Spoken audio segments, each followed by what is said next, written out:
You owe this family a life, Gia. $100,000 to cover your brother's tuition is a cheap price to pay. The woman who called herself my mother slid a napkin with banking routing numbers across the white tablecloth of the Michelin star restaurant. What she did not know was that the little girl she abandoned 25 years ago for simply being a girl was now a senior partner managing a $4 billion venture capital fund. My name is Gia, and I am 33 years old. If there is one thing I have learned in my life, it is that sometimes you have to ruthlessly cut off toxic ties to protect your peace. The afternoon had started perfectly. The San Francisco fog had cleared, leaving a brilliant blue sky over the bay. I was sitting at a private corner table of an exclusive downtown restaurant, wrapping up a highly lucrative negotiation with the founder of a promising artificial intelligence startup. The ambiance was hushed and elegant, filled with the soft clinking of crystal glasses and the murmured conversations of the city's financial elite. I was wearing my favorite tailored charcoal suit, feeling completely in my element. My career as a senior partner at a top-tier venture capital firm was demanding, but it afforded me a level of power and independence I had sworn to achieve since childhood. We had just agreed on the term sheet when a sudden jarring commotion at the host stand drew my attention. The host, usually the picture of professional calm, was physically trying to block three people from pushing their way into the dining room. My heart stopped. Even after 25 years, I recognized them instantly. Richard and Helen, my biological parents. And walking right behind them with an insufferable smirk on his face was Bradley, the golden child, the brother who had been kept while I was thrown away. They spotted me immediately. Helen pushed past the host, ignoring the shocked stares of the other patrons, and marched directly toward my table. Richard followed, his chest puffed out with unearned authority, while Bradley trailed them, looking around the expensive restaurant with greedy, calculating eyes. I quickly turned to the startup founder, apologizing for the interruption, and suggesting we finalize the paperwork via email later that afternoon. He took one look at the approaching storm, nodded in understanding, and made a swift exit. I remained seated, my posture perfectly straight, my hands folded calmly on the table. Inside, my pulse was racing, but I had spent over a decade in boardrooms learning how to never let them see you sweat. "Well, look at you," Helen announced loudly, pulling out the chair opposite me and sitting down without an invitation.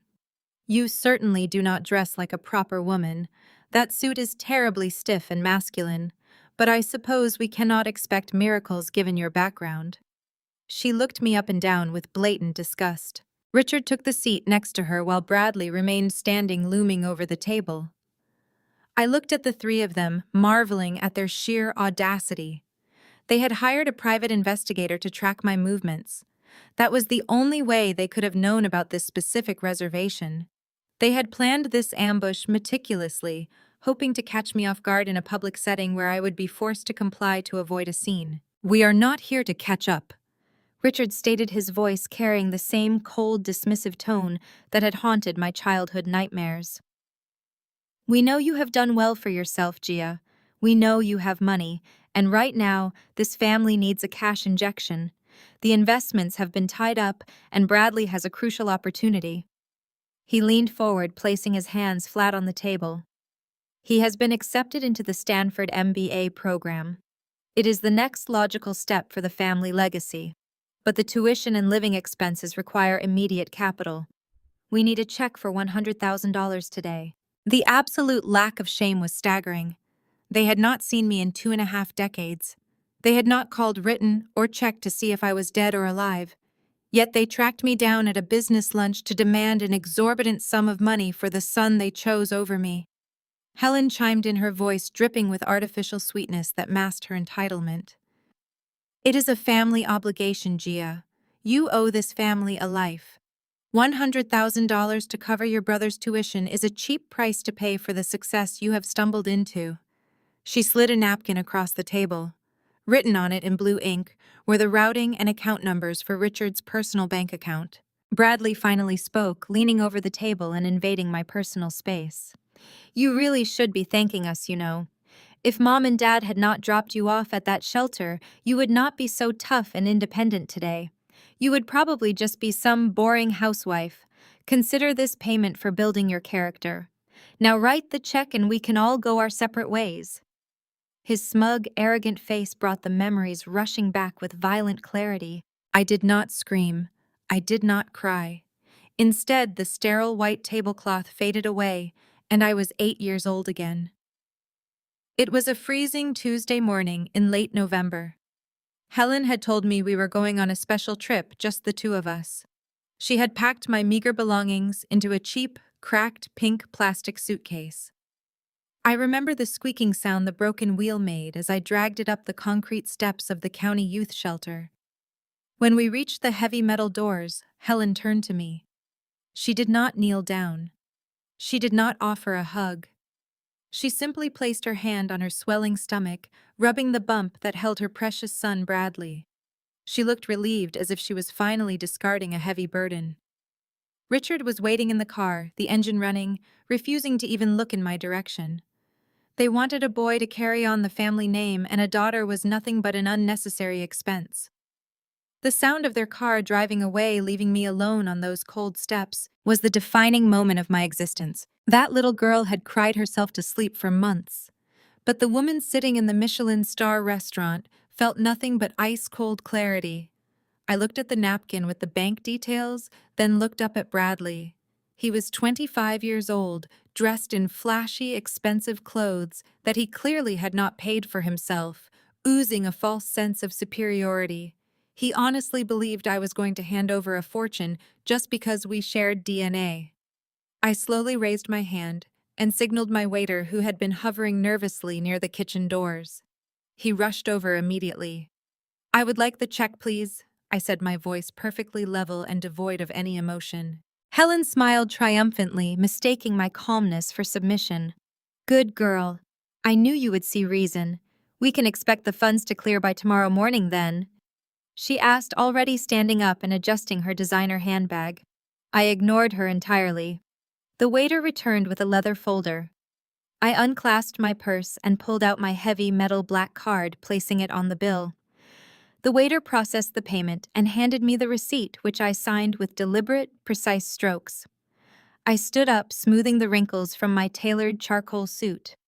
I looked at Richard, whose confident expression was beginning to waver, and then at Helen, who was frowning in confusion. Finally, I locked eyes with Bradley. "Stanford does not admit felons with academic fraud records. Bradley," I said, my voice sharp and penetrating enough to cut through the ambient noise of the restaurant. I saw the color instantly drain from Bradley's face. His jaw dropped, and he took a sudden step back, bumping into the chair behind him. Richard and Helen stared at me, completely paralyzed by shock. They had assumed I was an easy target, a desperate daughter seeking their delayed approval. They did not realize that a senior partner at a venture capital firm does not sign checks without conducting intense forensic due diligence. I did not wait for their reaction. I turned on my heel and walked out of the restaurant, stepping into the cool San Francisco afternoon. I left them standing frozen at the table, their grand extortion plan crumbling before it even began. The next morning, the atmosphere in my Silicon Valley office was electric with the usual high-stakes energy. My firm occupied the top 2 floors of a sleek glass building overlooking a sprawling tech campus. I was at my desk reviewing financial models for an upcoming merger, completely focused on the data in front of me. The confrontation at the restaurant had confirmed exactly who my biological family was, and I had no intention of wasting another second of my mental energy on their pathetic extortion attempt. But the universe, it seemed, was not quite finished with the drama. My intercom buzzed sharply.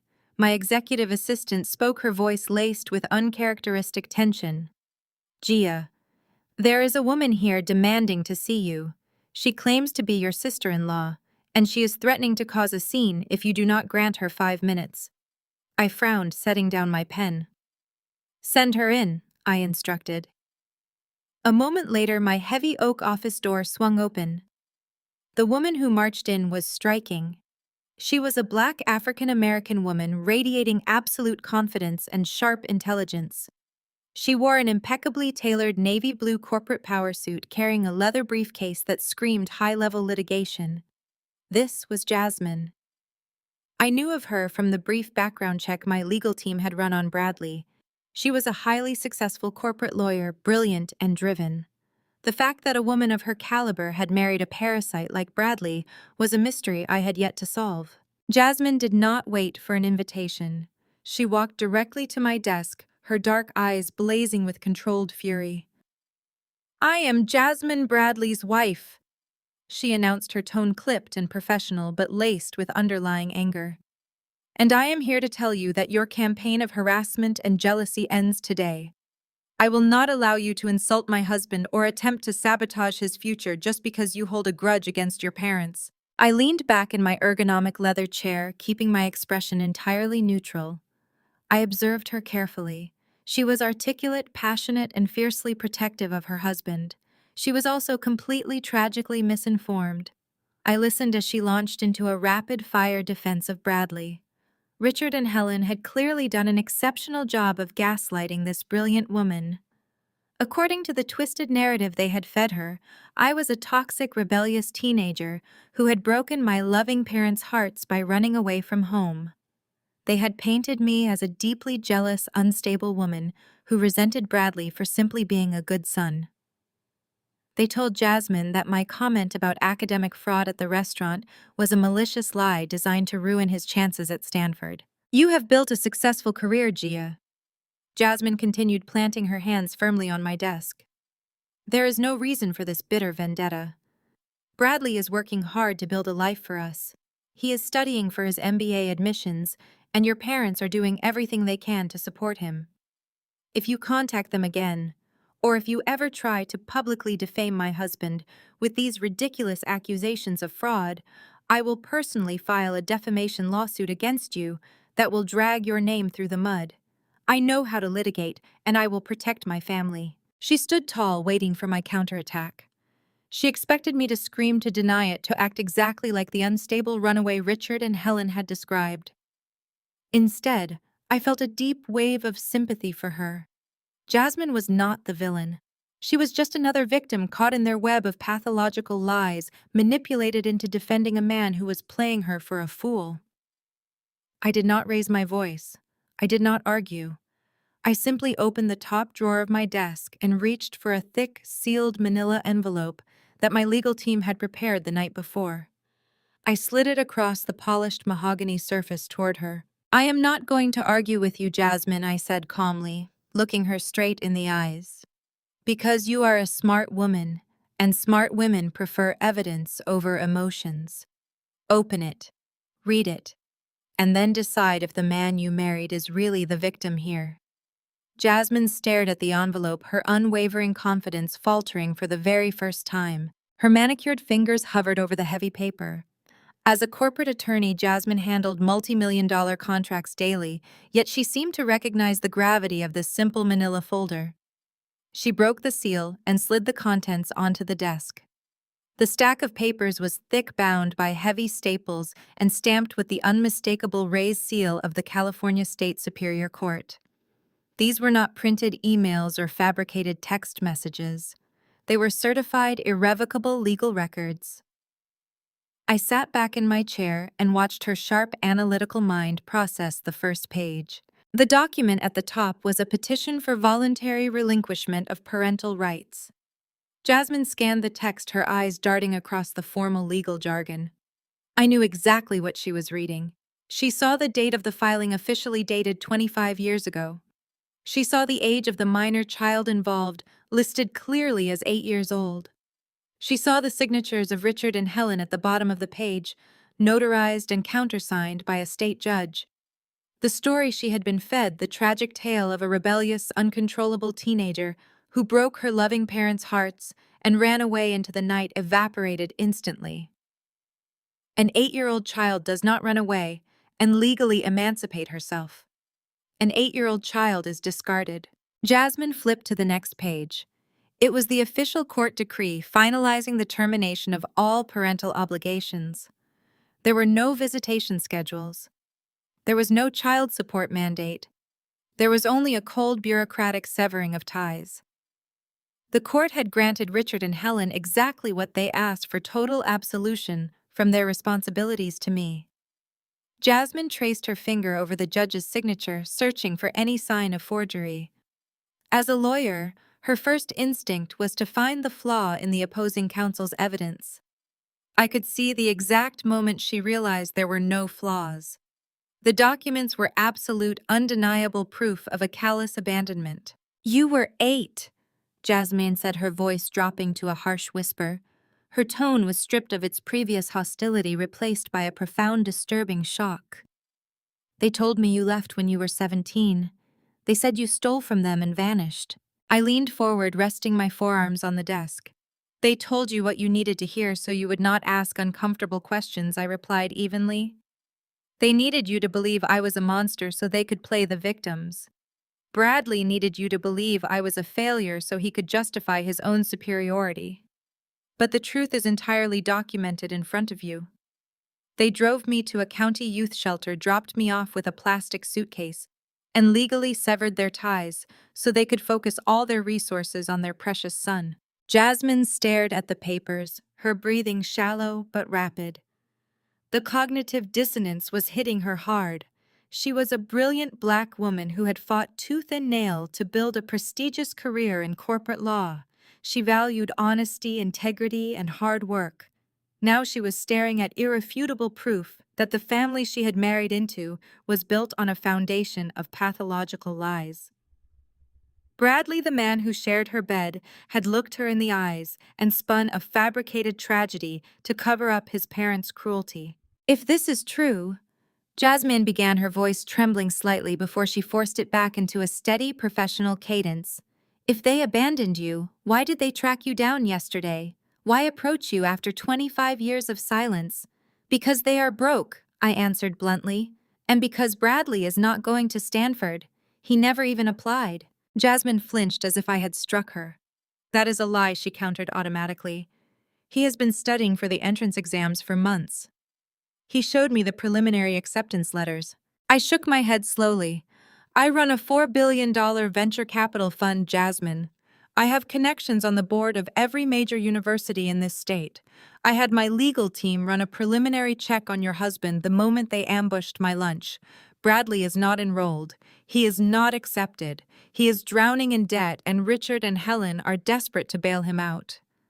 They tracked me down because they saw my name in a financial publication and realized the daughter they threw away is now wealthy enough to serve as their personal ATM." Jasmine stood up abruptly, pushing her chair back.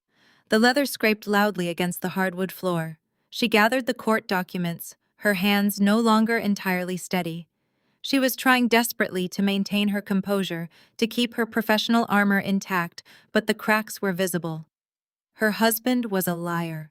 Her in-laws were manipulative monsters. Her entire marriage was suddenly under a blinding, unforgiving spotlight. "Why are you showing me this?" Jasmine demanded, clutching the folder to her chest. "If you hate them so much, why not just let me make a fool of myself? Why not let me file the defamation suit and destroy me in court?" I stood up to meet her gaze. "Because I do not fight proxies," I said, my voice commanding and absolute. "You are a successful, self-made woman. I respect your achievements and I respect your intelligence. Richard and Helen sent you here to do their dirty work because they are cowards.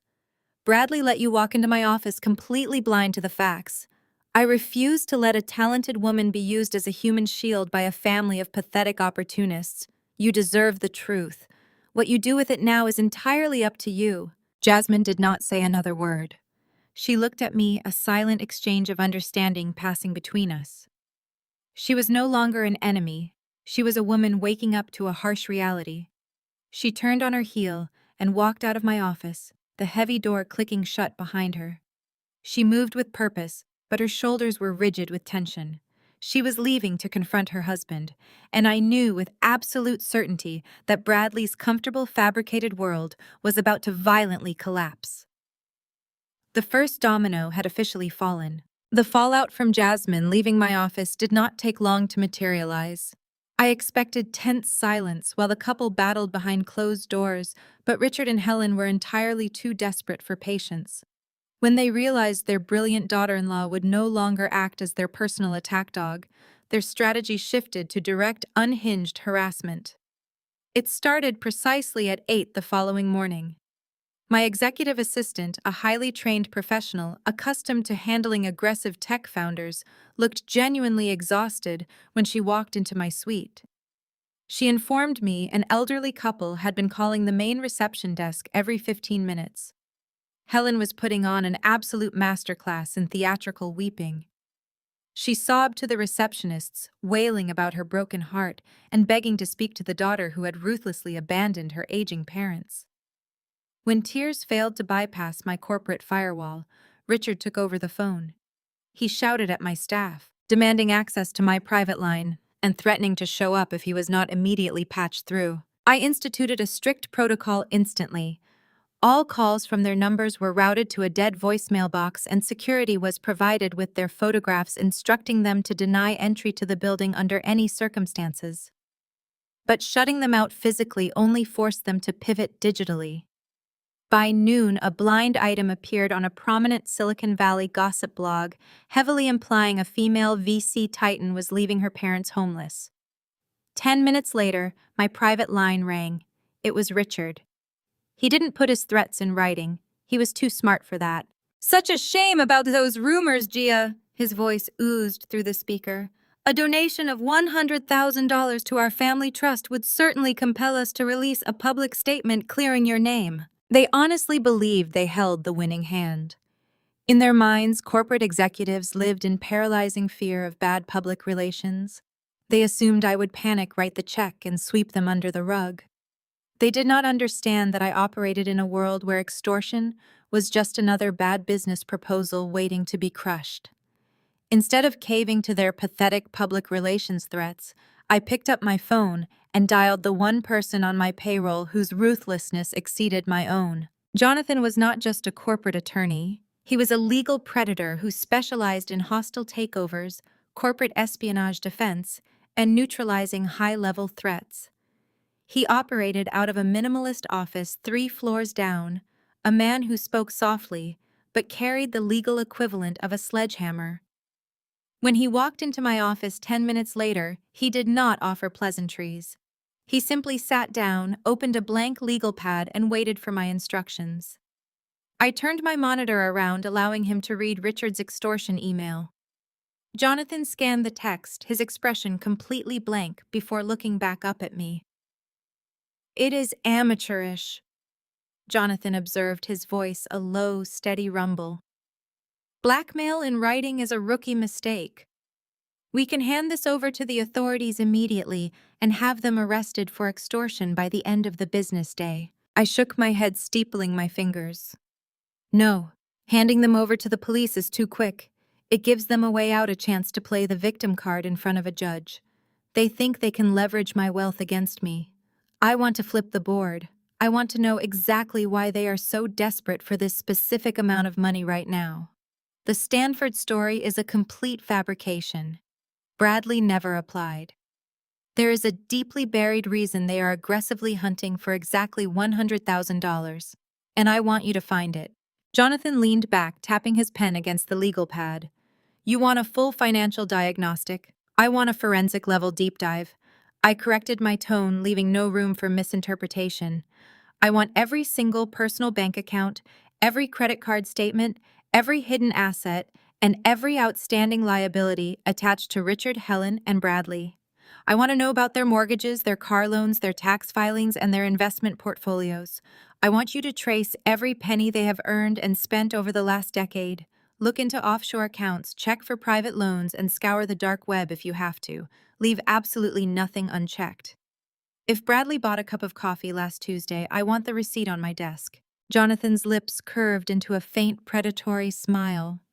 "A forensic dig of that magnitude requires pulling in the specialized data recovery team. It will be invasive and it will be expensive. Money is not an object," I replied without hesitation. "They came into my city and tried to hold my reputation hostage. I am going to dismantle their entire reality, but I cannot do that until I know what their actual weaknesses are. People who demand extortion money are hiding a much darker secret. Dig until you hit bedrock, Jonathan. Find out who they actually owe. Consider it done, Jonathan said, standing up and snapping his portfolio shut. You will have a preliminary dossier by tomorrow morning and the comprehensive forensic report within 48 hours. As he walked out of my office, I turned my chair to face the sprawling view of the San Francisco skyline. The fog was rolling back in over the bay, matching the cold, calculating storm brewing inside my own mind. Richard and Helen thought they were playing a game of emotional manipulation. They were about to learn that they had declared war on an adversary who specialized in absolute financial ruin. Exactly 48 hours later, Jonathan walked back into my office. He bypassed my assistant entirely and locked the heavy oak door behind him. He carried a thick leather-bound dossier, dropping it onto the center of my desk with a heavy thud. The look in his eyes was not his usual corporate detachment. It was something closer to grim amusement. "You asked for bedrock," Jonathan said, taking his seat. "I am afraid I hit the sewer instead." I opened the dossier. The first section was dedicated entirely to Richard and Helen. For 25 years, they had curated an immaculate image of suburban prosperity. They lived in a sprawling estate, drove luxury European vehicles, and regularly attended charity events. It was a masterpiece of social engineering, and it was entirely fabricated. Jonathan pointed to a spreadsheet highlighting their liabilities. "They are irrevocably broke. The estate has been remortgaged 3 separate times. They do not own those cars. They are trapped in predatory lease agreements they are currently defaulting on. Their credit cards are maxed out to the absolute limit. They are simply shuffling debt from one high-interest account to another, trying to outrun the collapse. They are about 2 missed payments away from total bankruptcy." I scanned the documents, feeling a cold sense of vindication. The wealthy, incredibly superior parents, who had ruthlessly judged my tailored suit, were actually living on a very fragile house of cards. But as satisfying as their financial ruin was, it did not explain the urgent demand for $100,000. I flipped to the second section of the dossier, the pages dedicated to Bradley. "The Stanford MBA was a complete fiction," Jonathan continued. "We checked the admissions registry, the application portals, and the alumni network. Bradley never even sat for the entrance exams. He has not held a legitimate job in 3 years. He has been playing the role of a day trader, using Richard and Helen's dwindling equity to fund his lifestyle." "So where did the money go?" I asked, studying a page of erratic bank transfers. "He discovered cryptocurrency," Jonathan replied, his voice flat. "But he did not just invest. He engaged in highly leveraged speculative margin trading. When the market dipped 6 months ago, he was hit with massive margin calls he could not cover. He panicked entirely. Instead of taking the massive loss and admitting his failure, he sought out private, highly unregulated capital to double down and win the money back." My eyes narrowed. "You mean a loan shark?" Jonathan nodded, tapping a specific encrypted transaction log. "Worse. He borrowed exactly $100,000 from a shadow syndicate operating out of a dark web financial exchange. They mask themselves as a high-yield peer-to-peer lending platform, but our forensic team identified their digital footprint. They are an illegal offshore syndicate known for using extreme, aggressive enforcement tactics to collect their debts. They do not send collection letters, Gia. They send operatives." I stared at the transaction history, the puzzle pieces finally snapping into place. The sheer desperation at the restaurant, the aggressive unhinged emails, the specific demand for exactly $100,000 to be wired by Friday. They were not just greedy. They were terrified. Bradley had borrowed money from dangerous people, lost it all in the market, and now the syndicate was calling in the debt. Richard and Helen had exhausted every legitimate line of credit they possessed. They were tapped out, facing foreclosure, and completely out of options. I was their absolute last resort. The ultimate deadline is tomorrow, exactly at midnight, Jonathan stated quietly, checking his watch. The syndicate has heavily penalized his account. If the principal balance is not settled, they will begin enforcing collection against Bradley directly. That is why they tried to extort you. It was a final, desperate play for survival. I closed the dossier, resting my hands flat against the leather cover. The realization washed over me, transforming my anger into a calculated, freezing calm. They had heartlessly abandoned me to protect their financial security and social status. Now that very status was a hollow shell, and their precious golden child had dragged them into the criminal underworld. They expected me to panic and save them. They wanted me to write a blank check to preserve a family bond that had never existed. They are desperate, I murmured, looking out at the foggy skyline. Desperate people make careless mistakes. They prioritize their image above all else. They would rather face loan sharks than admit to their country club friends that they are destitute. What is the play? Jonathan asked. Do we forward this intelligence to the federal authorities? Let the syndicate handle Bradley. No, I replied, my voice steady and resolute. If the federal authorities intervene right now, Richard and Helen will just play the innocent victims all over again. They will spin a narrative about being scammed about tragic circumstances. They will solicit sympathy and try to salvage their social standing. I want to shatter their facade completely. I want to strip away the illusion of wealth they value more than their own daughter. I stood up and began pacing the length of my office. Helen and Richard had spent their entire lives performing for an audience. To properly trap them and expose their lies, I needed to give them a grand stage.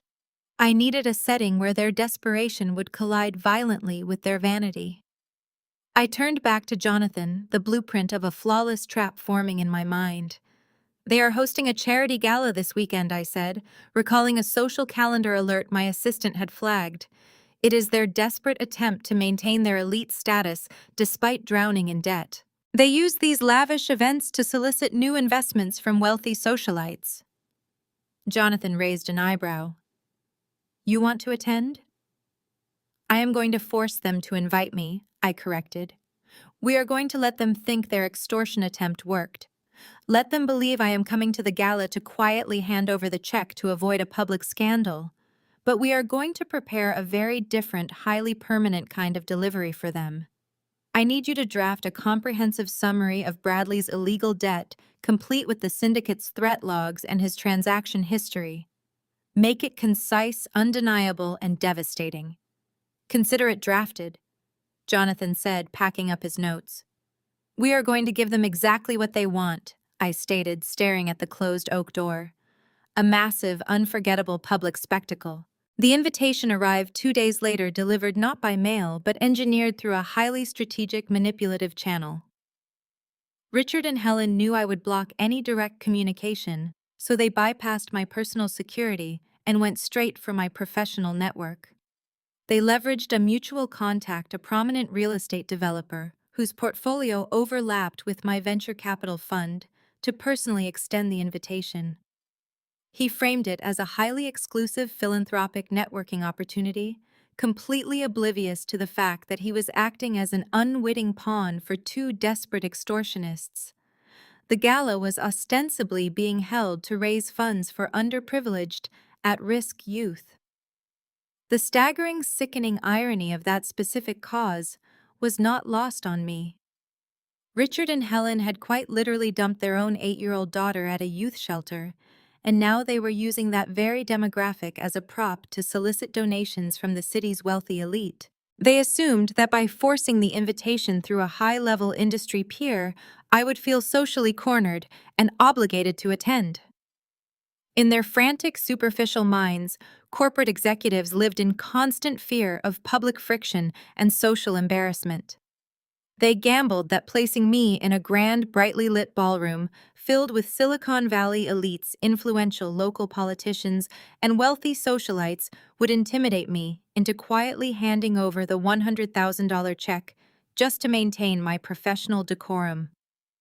They wanted to trap me in a velvet cage of social obligation, forcing me to pay them off to avoid a messy, public familial dispute. I instructed my executive assistant to RSVP in the affirmative, letting them believe their manipulative trap had worked flawlessly. The venue they selected was a historic, opulent hotel in the heart of the financial district renowned for its towering crystal chandeliers, imported marble floors, and heavy gold leaf molding. It was a space designed to project generational wealth and unshakable financial stability. Knowing their true disastrous financial state from Jonathan's forensic report, I understood that hosting this gala was a literal financial suicide mission. They were undoubtedly maxing out their absolute last available credit lines, or perhaps pulling dangerous favors they could never possibly repay, just to rent the main ballroom and hire the premium catering staff. Every extravagant floral arrangement of white orchids, every poured glass of vintage champagne, and every note played by the hired string quartet was funded by sheer desperation. They were burning their last remaining financial bridge to the ground to create a desperate illusion of absolute control. I prepared for the evening with the cold, calculated precision of a general dressing for a final decisive battle. I chose my attire to project untouchable, effortless, and overwhelming power. I wore a custom-tailored emerald green evening gown. It was entirely devoid of flashy sequins, excessive lace, or loud designer branding. The rich fabric fell in clean, sharp lines, exuding a quiet, lethal elegance that screamed true established wealth rather than desperate nouveau riche posturing. I paired it with a single flawless diamond necklace and my signature steel timepiece. I did not dress to fit in with their pretentious high society crowd. I dressed to utterly own the room. When my armored chauffeured town car pulled up to the velvet-roped valet stand, the evening was already in full swing. Local photographers and society bloggers hovered near the grand entrance, snapping pictures of local dignitaries and tech moguls as they arrived. I stepped out of the vehicle, the cool evening air bracing against my skin. I did not rush. I walked up the wide marble steps with measured, deliberate, and entirely unbothered strides. The heavy brass doors were pulled open by the uniformed staff, and I stepped into the grand foyer. The sprawling ballroom was a sea of expensive tuxedos and designer gowns, filled with the buzzing, overlapping chatter of people desperately pretending to be more important than they actually were. I paused at the top of the grand staircase that overlooked the main sunken floor. I let the sheer gravity of my presence settle over the room before making a single move. True power does not announce itself with a loud shout or a frantic wave. It commands absolute attention through complete stillness. Slowly, heads began to turn in my direction.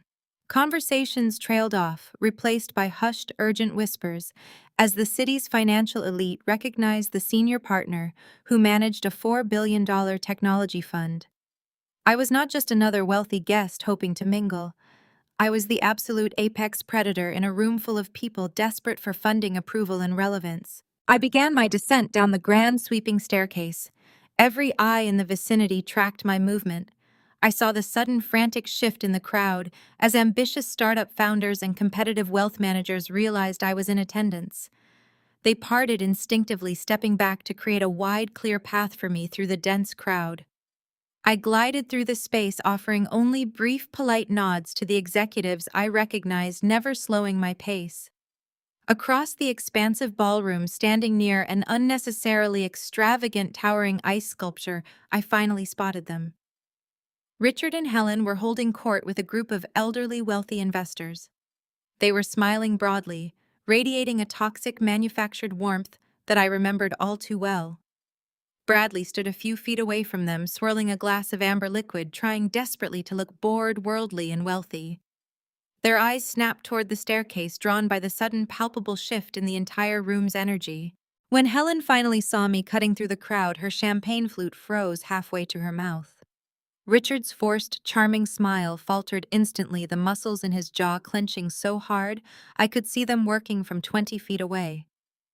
They had expected me to arrive quietly, to slink into the back of the room like a chastised, frightened child, ready to pay a ransom. They did not expect me to descend upon their fragile event like royalty commanding a court. The sheer panic in their eyes was instantaneous, visceral, and deeply satisfying. They realized simultaneously that they had not trapped a frightened executive in a social corner. They had invited a wrecking ball directly into their fragile glass house. I smiled a sharp, entirely unfeeling smile directly at Helen. The game was finally beginning on my terms, and I was about to burn their entire illusion to the ground. I continued my deliberate path across the polished marble floor. Helen excused herself from the wealthy investors with a frantic and highly forced laugh. She marched directly toward me, positioning herself strategically near the main speaker's podium. The microphone stood just feet away, ensuring the acoustics of the grand ballroom would amplify her performance perfectly. She wanted an audience. She wanted to leverage the collective gaze of the city's financial elite to crush me into submission. In her mind, corporate executives were terrified of public scandals. She thought if she screamed loud enough, I would quietly hand over the money just to make her stop. "How dare you show your face here?" Helen's voice cut through the ambient chatter like a sharp blade. The hired string quartet immediately stopped playing. Hundreds of heads turned in our direction. The clinking of champagne glasses ceased entirely. The silence in the ballroom became absolute and suffocating. Helen stepped directly into my path, her chest heaving as she summoned artificial tears. "You selfish and ungrateful daughter," she cried out, her voice echoing off the high gold leaf ceilings. "We gave you life. We gave you a family. And you leave us to starve while you parade around in designer clothes. You manage billions of dollars, yet you refuse to help your own flesh and blood in our darkest hour." I stopped walking. I did not flinch. I simply stood there, allowing her shrill voice to bounce around the silent room. I could see the high society guests exchanging shocked glances. Some whispered behind their hands. Helen saw their attention and doubled down on her manufactured victimhood.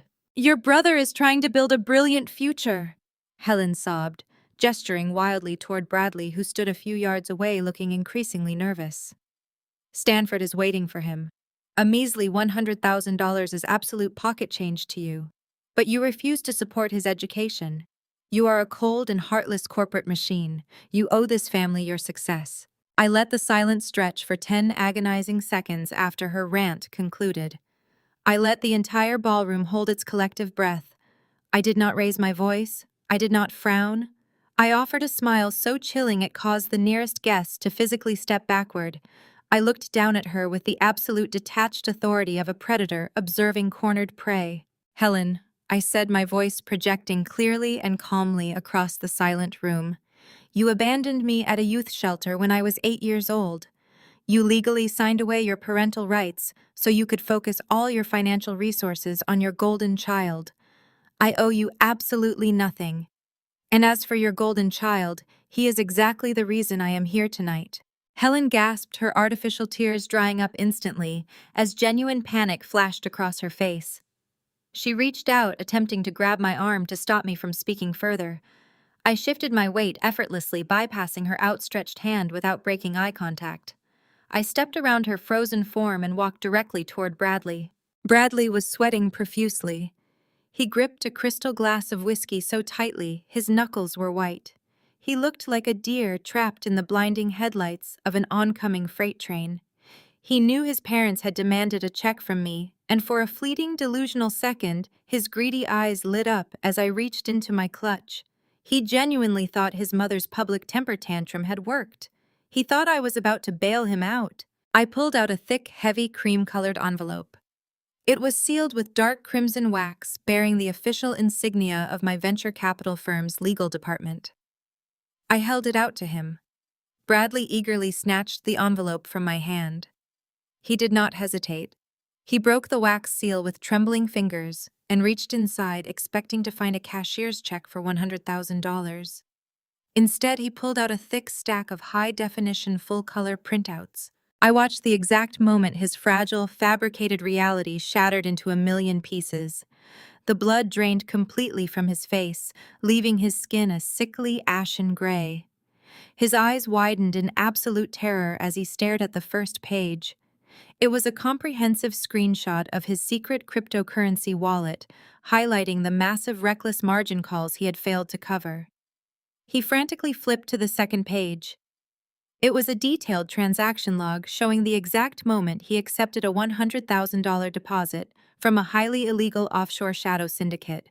Then he reached the third page. It was a printed copy of the encrypted violent threat emails the syndicate had sent him just 12 hours ago. The messages explicitly outlined exactly what their collection agents planned to do to his kneecaps if the principal balance was not settled by midnight tonight. Bradley's hands began to shake violently. The papers fluttered against each other. His breathing turned into rapid, shallow gasps. His fingers lost their grip entirely, and the heavy crystal whiskey glass slipped from his hand. It shattered loudly against the marble floor, sending amber liquid and sharp shards of glass exploding across the polished stone. The sound echoed like a gunshot in the silent ballroom. Several guests jumped in shock, but no one dared to intervene. Stanford does not accept tuition payments via unregulated cryptocurrency. Bradley, I said, my voice carrying a lethal, icy calm. And university admissions officers certainly do not send armed collection agents to break your legs when you default on a speculative margin call. Richard shoved his way through the crowd of stunned investors, his face purple with rage and confusion. He looked at the shattered glass, then at his hyperventilating son, and finally at me. "What did you give him?" Richard demanded, his voice cracking with desperation. "Where is the check? We had an agreement. You are causing a scene." Bradley could not speak. He was entirely paralyzed by fear, frantically trying to shove the damning documents back into the envelope so the wealthy investors standing nearby would not see them. He knew that if anyone in this room saw the syndicate threat letters, his life in high society was permanently over. "There is no check, Richard," I stated, turning my unyielding gaze toward him. "There is only reality. My legal team ran a forensic diagnostic on your entire family. I know you are completely broke. I know this estate is drowning in second mortgages. And I know your precious son owes $100,000 to people who do not send polite collection letters." Richard staggered backward as if I had physically struck him. The wealthy investors standing directly behind him began to murmur, stepping away from Richard, as if his sudden poverty was a contagious disease. "You thought you could corner me in a room full of elites?" I continued, my voice echoing through the silent, captivated ballroom. "You thought you could extort me to save yourselves from total financial ruin. Instead, you invited me here to witness your absolute destruction on a silver platter. Enjoy the rest of your gala, Richard. It is the very last one you will ever be able to afford." Richard's blustering, desperate command for order died in his throat as the sound of a microphone feeding back pierced the stunned silence of the ballroom. A sharp metallic screech forced several guests to cover their ears. Standing at the grand podium, her posture perfectly rigid and her expression an absolute mask of fury, was Jasmine. She had not arrived with Bradley and his parents. She had slipped in, unnoticed, waiting for the perfect moment. She held the microphone with a white-knuckled grip, her dark eyes scanning the crowd of elites until they locked directly onto Bradley. The sheer intensity of her stare caused him to physically shrink back, the shattered glass crunching beneath his polished shoes. "Excuse the interruption," Jasmine said, her voice amplified and echoing off the grand vaulted ceilings. "But since we are airing out the financial realities of this esteemed family tonight, I believe it is only fair to provide the complete, unvarnished picture." Helen gasped, rushing toward the stage. "Jasmine, what are you doing? Have you lost your mind? Put the microphone down immediately." Jasmine ignored her completely, her focus unwavering. "My name is Jasmine. I am a corporate attorney, and until 48 hours ago, I operated under the delusion that I was married to a man with a future. Instead, I discovered that I married a parasitic liar whose entire existence is a carefully constructed fraud." The whispers in the crowd intensified. A few people pulled out their phones, the screens glowing as they began recording the spectacle. Richard tried to push his way toward the podium, but two burly hotel security guards, sensing the escalating volatility, stepped into his path, crossing their arms and shaking their heads. 2 days ago, Jasmine continued, her voice slicing through the murmurs with surgical precision, "I was shown certified court documents proving that my in-laws abandoned their 8-year-old daughter at a youth shelter. They relinquished their parental rights to focus their resources on raising a golden child. A golden child they claimed was bound for Stanford. She paused, letting the weight of the abandonment hang over the room. The judgment of the wealthy investors was palpable. They were individuals who valued legacy and appearances above all else. Discarding a child like garbage was a social crime they could not overlook. But the deception does not stop at child abandonment, Jasmine declared, her tone growing colder. As a lawyer, I do not rely on gossip. I rely on facts. After seeing those court records, I initiated a forensic audit of my own marital assets. Bradley let out a pathetic, strangled whimper. He knew exactly what she had found.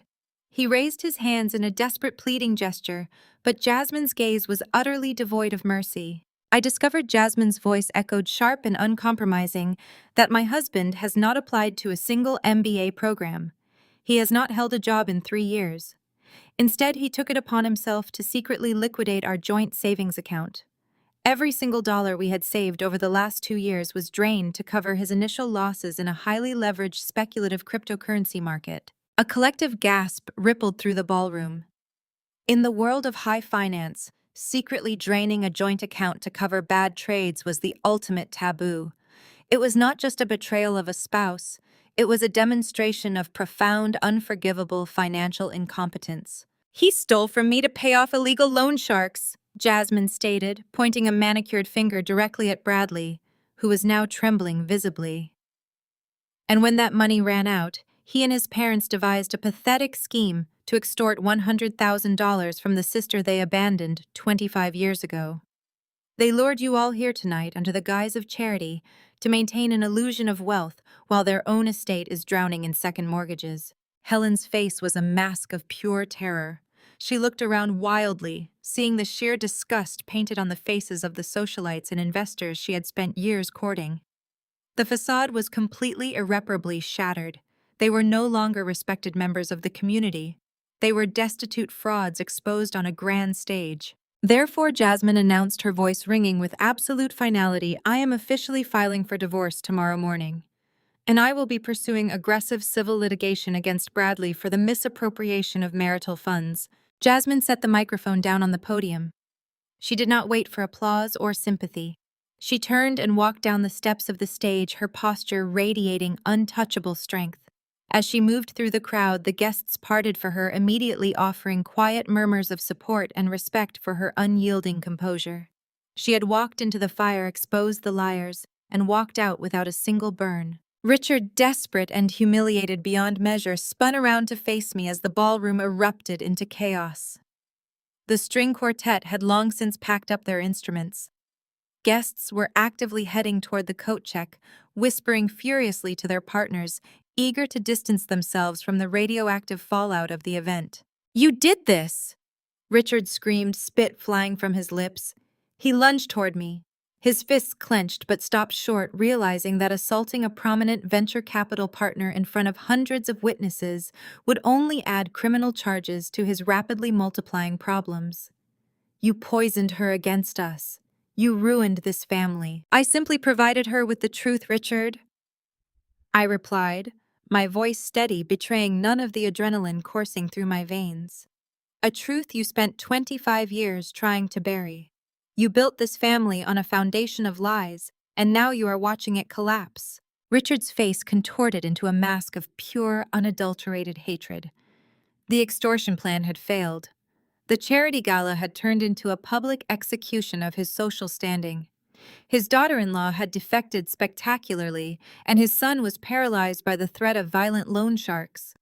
He had absolutely nothing left to lose, which made him exceptionally dangerous. "You think you have won," Richard sneered, his voice dropping to a harsh, venomous whisper. "You think you can just humiliate us and walk away with your billions? You forget, Gia. You forget what your grandparents left behind." I narrowed my eyes slightly. I knew exactly what he was referring to, but I wanted him to say it. I wanted him to lay his final desperate card on the table. "The $3 million trust fund," Richard stated, a twisted, victorious smile breaking through his panic. "Your grandparents set it up before they died. It was supposed to be yours when you turned 30. But because you were a ward of the state, because you were legally abandoned, The administrative control defaulted to me. And according to the state's abandonment clauses, a child who severs ties forfeits the inheritance. He leaned in closer, his breath reeking of stale champagne and desperation. I am going to drain every single penny of that trust to save my son.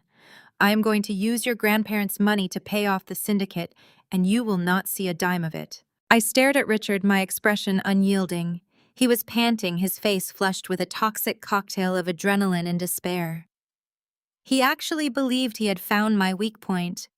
He assumed the $3 million trust fund was the source of my power, completely ignorant of the fact that I managed a $4 billion venture capital firm. To him, $3 million was a lifeline. To me, it was a rounding error. But the principle of the matter was absolute. That money belonged to my late grandparents' people, who had loved me before Richard and Helen erased my existence. I was never going to let him touch a single cent of it. You are referring to the state probate loophole, I said, keeping my voice conversational and entirely devoid of fear. You believe that because the court sealed my relinquishment records 25 years ago, you remained the default executor of the estate. You think you can petition a probate judge to release the funds under the guise of an emergency family medical or educational expense. Richard blinked, momentarily thrown off balance by my precise legal knowledge. He recovered quickly, sneering as he stepped closer. You always were too smart for your own good. Yes, the administrative control reverted to me when you became a ward of the state. The law says a beneficiary who legally severs ties with the family structure forfeits their unvested trust distributions. The judge will look at the paperwork, see that you abandoned us, and award the full balance to Bradley. It is perfectly legal. It is financial suicide, I countered smoothly. You are confusing voluntary estrangement with legal abandonment. You and Helen filed the relinquishment papers. I was an 8-year-old child. A minor cannot legally sever ties. But please, Richard, file the petition. I highly encourage you to walk into a court of law and swear under oath that you deserve my grandparents' money because you dumped their granddaughter at a youth shelter. Helen, who had been weeping silently near the shattered glass, suddenly pushed her way back to Richard's side. Her makeup was ruined, her designer gown stained with spilled champagne from the fleeing guests. We do deserve it, Helen shrieked, her voice echoing in the nearly empty ballroom. We suffered for years dealing with your rebellious attitude. We had to protect Bradley from your toxic energy. My parents would have wanted that money to save their grandson. You have your billions. Let us have this. Your parents died believing you were raising me, I replied, my tone dropping to a lethal chill. You lied to them until the day they passed away. You took their checks, you accepted their gifts, and you hid the fact that I was sleeping on a cot in a state facility. If you try to touch that trust fund, I will not just block the transfer. I will ensure the probate judge refers you to the federal authorities for decades of inheritance fraud. Richard laughed, a harsh, grating sound born of sheer panic. You think threats scare me right now? The syndicate wants $100,000 by tomorrow night. They know where I live. They know where Bradley sleeps. I do not care about a probate judge or a federal investigation that will take years to build. I need liquid cash tomorrow morning, and I am going to drain that trust account the second the banks open. I will file the emergency injunction at dawn. You can try to fight me in court, but by the time the lawyers sort it out, the money will already be in my offshore accounts. He grabbed Helen by the arm, roughly pulling her toward the exit. We are done here, Richard spat over his shoulder. Watch your bank notifications tomorrow, Gia. You are going to pay for humiliating us today. I stood alone in the center of the massive empty ballroom. Hotel staff were nervously peeking out from the kitchen doors, unsure if it was safe to begin cleaning up the disastrous remnants of the fake charity gala. I adjusted my coat, turned on my heel, and walked out the grand front doors. My chauffeured town car was waiting exactly where I had left it. I slid into the quiet, leather-scented interior and immediately dialed Jonathan. He answered on the first ring. The gala was a spectacular failure for them, I reported, watching the city lights blur past the tinted windows. Jasmine executed her part flawlessly. She publicly announced the divorce and exposed Bradley's crypto debt to the entire room. Their social standing is completely decimated. Excellent, Jonathan replied, his voice a low rumble over the secure line. Did Richard make his final move? Exactly as we predicted, I said. He threatened the $3 million trust fund. He plans to file an emergency probate injunction at dawn to seize the administrative control and drain the accounts to pay off the syndicate. He thinks he can use the abandonment clause to claim I forfeited the inheritance. Jonathan let out a dry, humorless chuckle. He is operating on sheer desperation. Filing an emergency injunction on a sealed trust requires extreme justification. He will have to commit perjury just to get the judge to open the file. Let him, I instructed. Do not file a block tonight. I want him to submit the paperwork. I want him to sign his name to a sworn legal document claiming that money. We need him fully committed to the fraud before we drop the hammer. But keep a tight surveillance net on the actual banking routing numbers. He cannot be allowed to move a single dollar out of the holding account. I have already placed a hard freeze request with the primary financial institution, Jonathan confirmed. The moment he attempts a wire transfer, the system will flag it as a contested asset. He will not get a dime. But be prepared, Gia. When a desperate man realizes the legal route is blocked, he will attack your reputation. He will try to force your hand publicly. I ended the call as the car pulled up to my high-rise building. I knew Jonathan was right. Richard and Helen were backed into a corner with deadly loan sharks breathing down their necks. They had lost their social circle, their daughter-in-law, and their pride. The trust fund was their absolute last hope for survival. Tomorrow they would wake up and realize the legal system was not going to hand them $3 million overnight. And when the legal system failed them, they would turn to the court of public opinion. They would attempt to destroy my career to save their own lives. I walked into my penthouse apartment, the floor-to-ceiling windows overlooking the dark, churning waters of the bay. I poured myself a glass of sparkling water and stood in the silent room. The opening battle was over, but the actual war was just beginning. Tomorrow, Richard would file his fraudulent lawsuit, and Helen would undoubtedly launch her media smear campaign. They were about to learn that attacking a venture capital titan in the press was just as suicidal as stealing from a cryptocurrency syndicate. I went to sleep that night feeling entirely at peace, ready for the morning. At exactly 6 in the morning, my private line illuminated the dark bedroom. I had already been awake for an hour drinking black coffee and watching the morning fog roll over the San Francisco Bay. I answered on the first ring. It was Jonathan, and his voice carried the crisp, energized cadence of a predator who had just spotted blood in the water. Richard actually did it, Jonathan announced. He filed the emergency probate injunction precisely at dawn.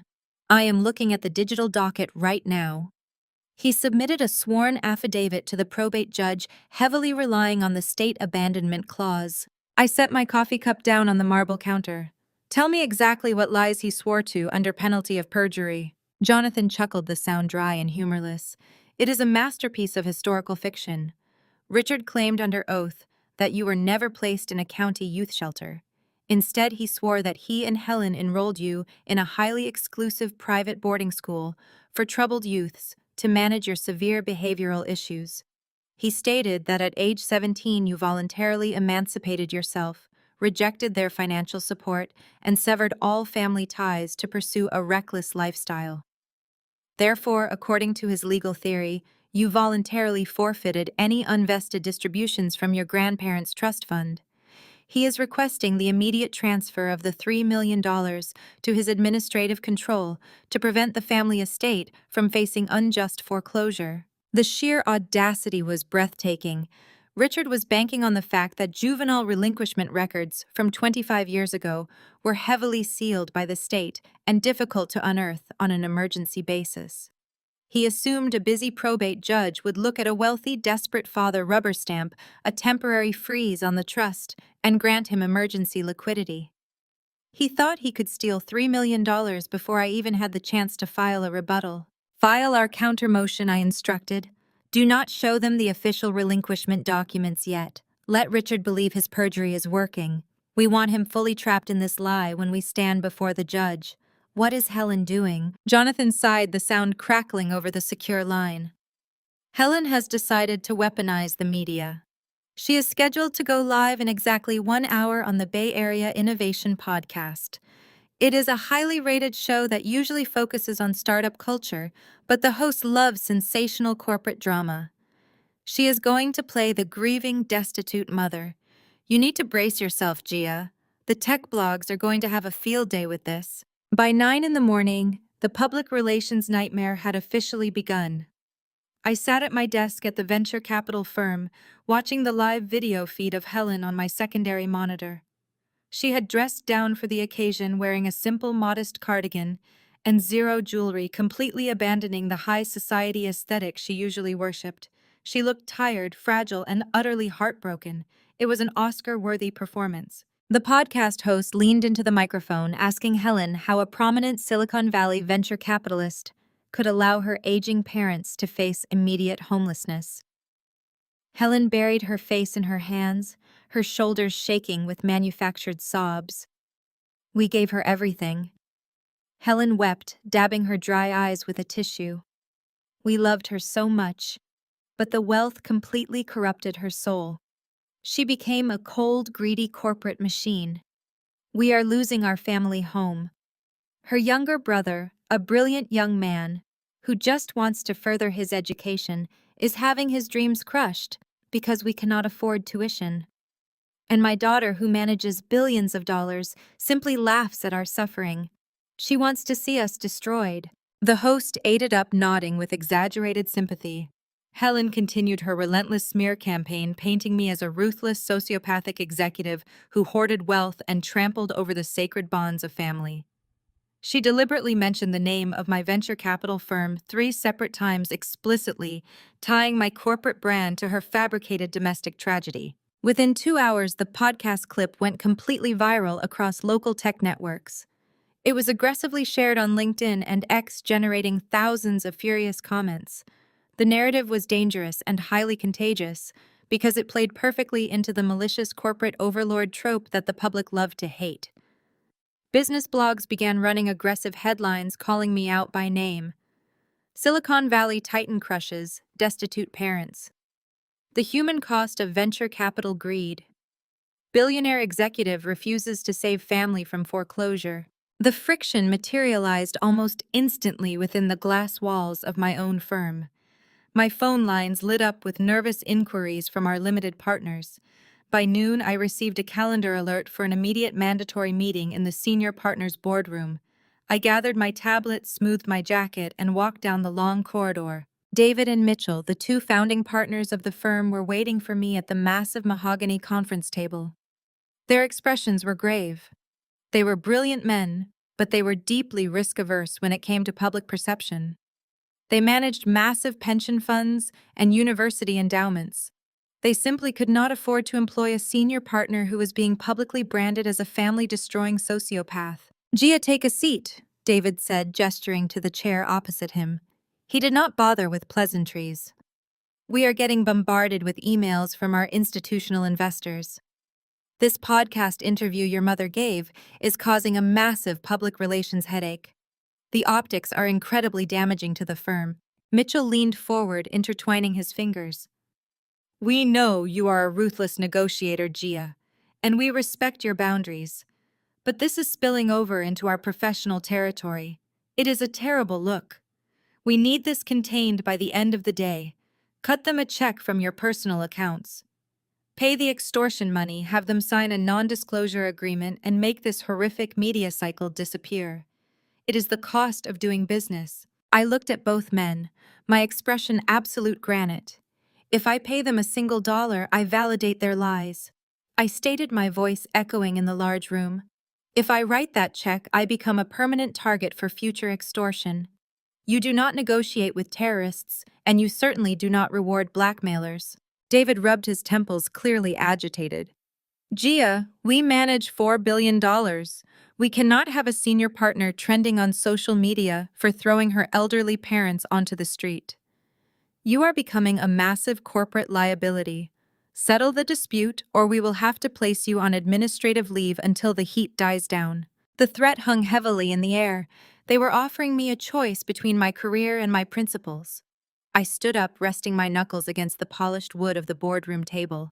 You hired me because I destroy threats instead of running from them, I said, looking directly into David's eyes. Richard and Helen are attempting to steal a $3 million trust fund using perjured court documents, and they are leveraging a fake media narrative to force my hand. I am not going to settle. I am going to utterly annihilate them. Give me exactly 24 hours. By tomorrow afternoon, they will not just be silenced. They will be facing federal prison. If I fail, you can have my resignation.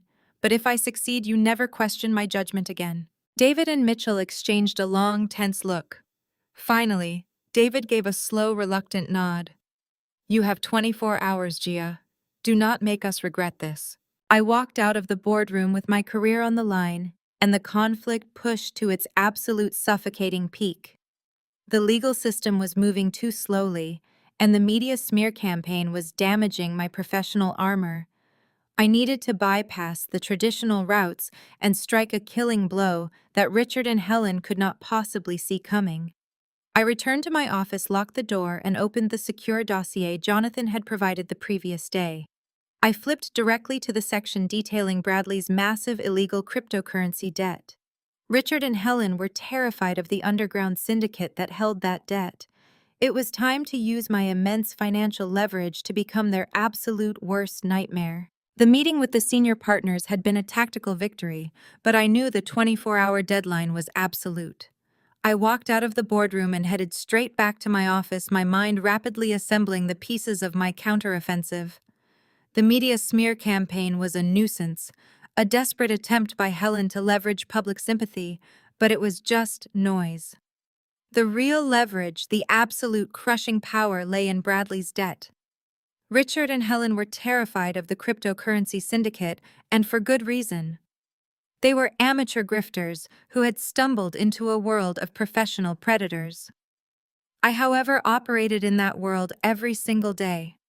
I didn't deal with street-level loan sharks. I dealt with the sophisticated architects of digital finance. I locked my office door and activated the privacy shielding on my secure lines.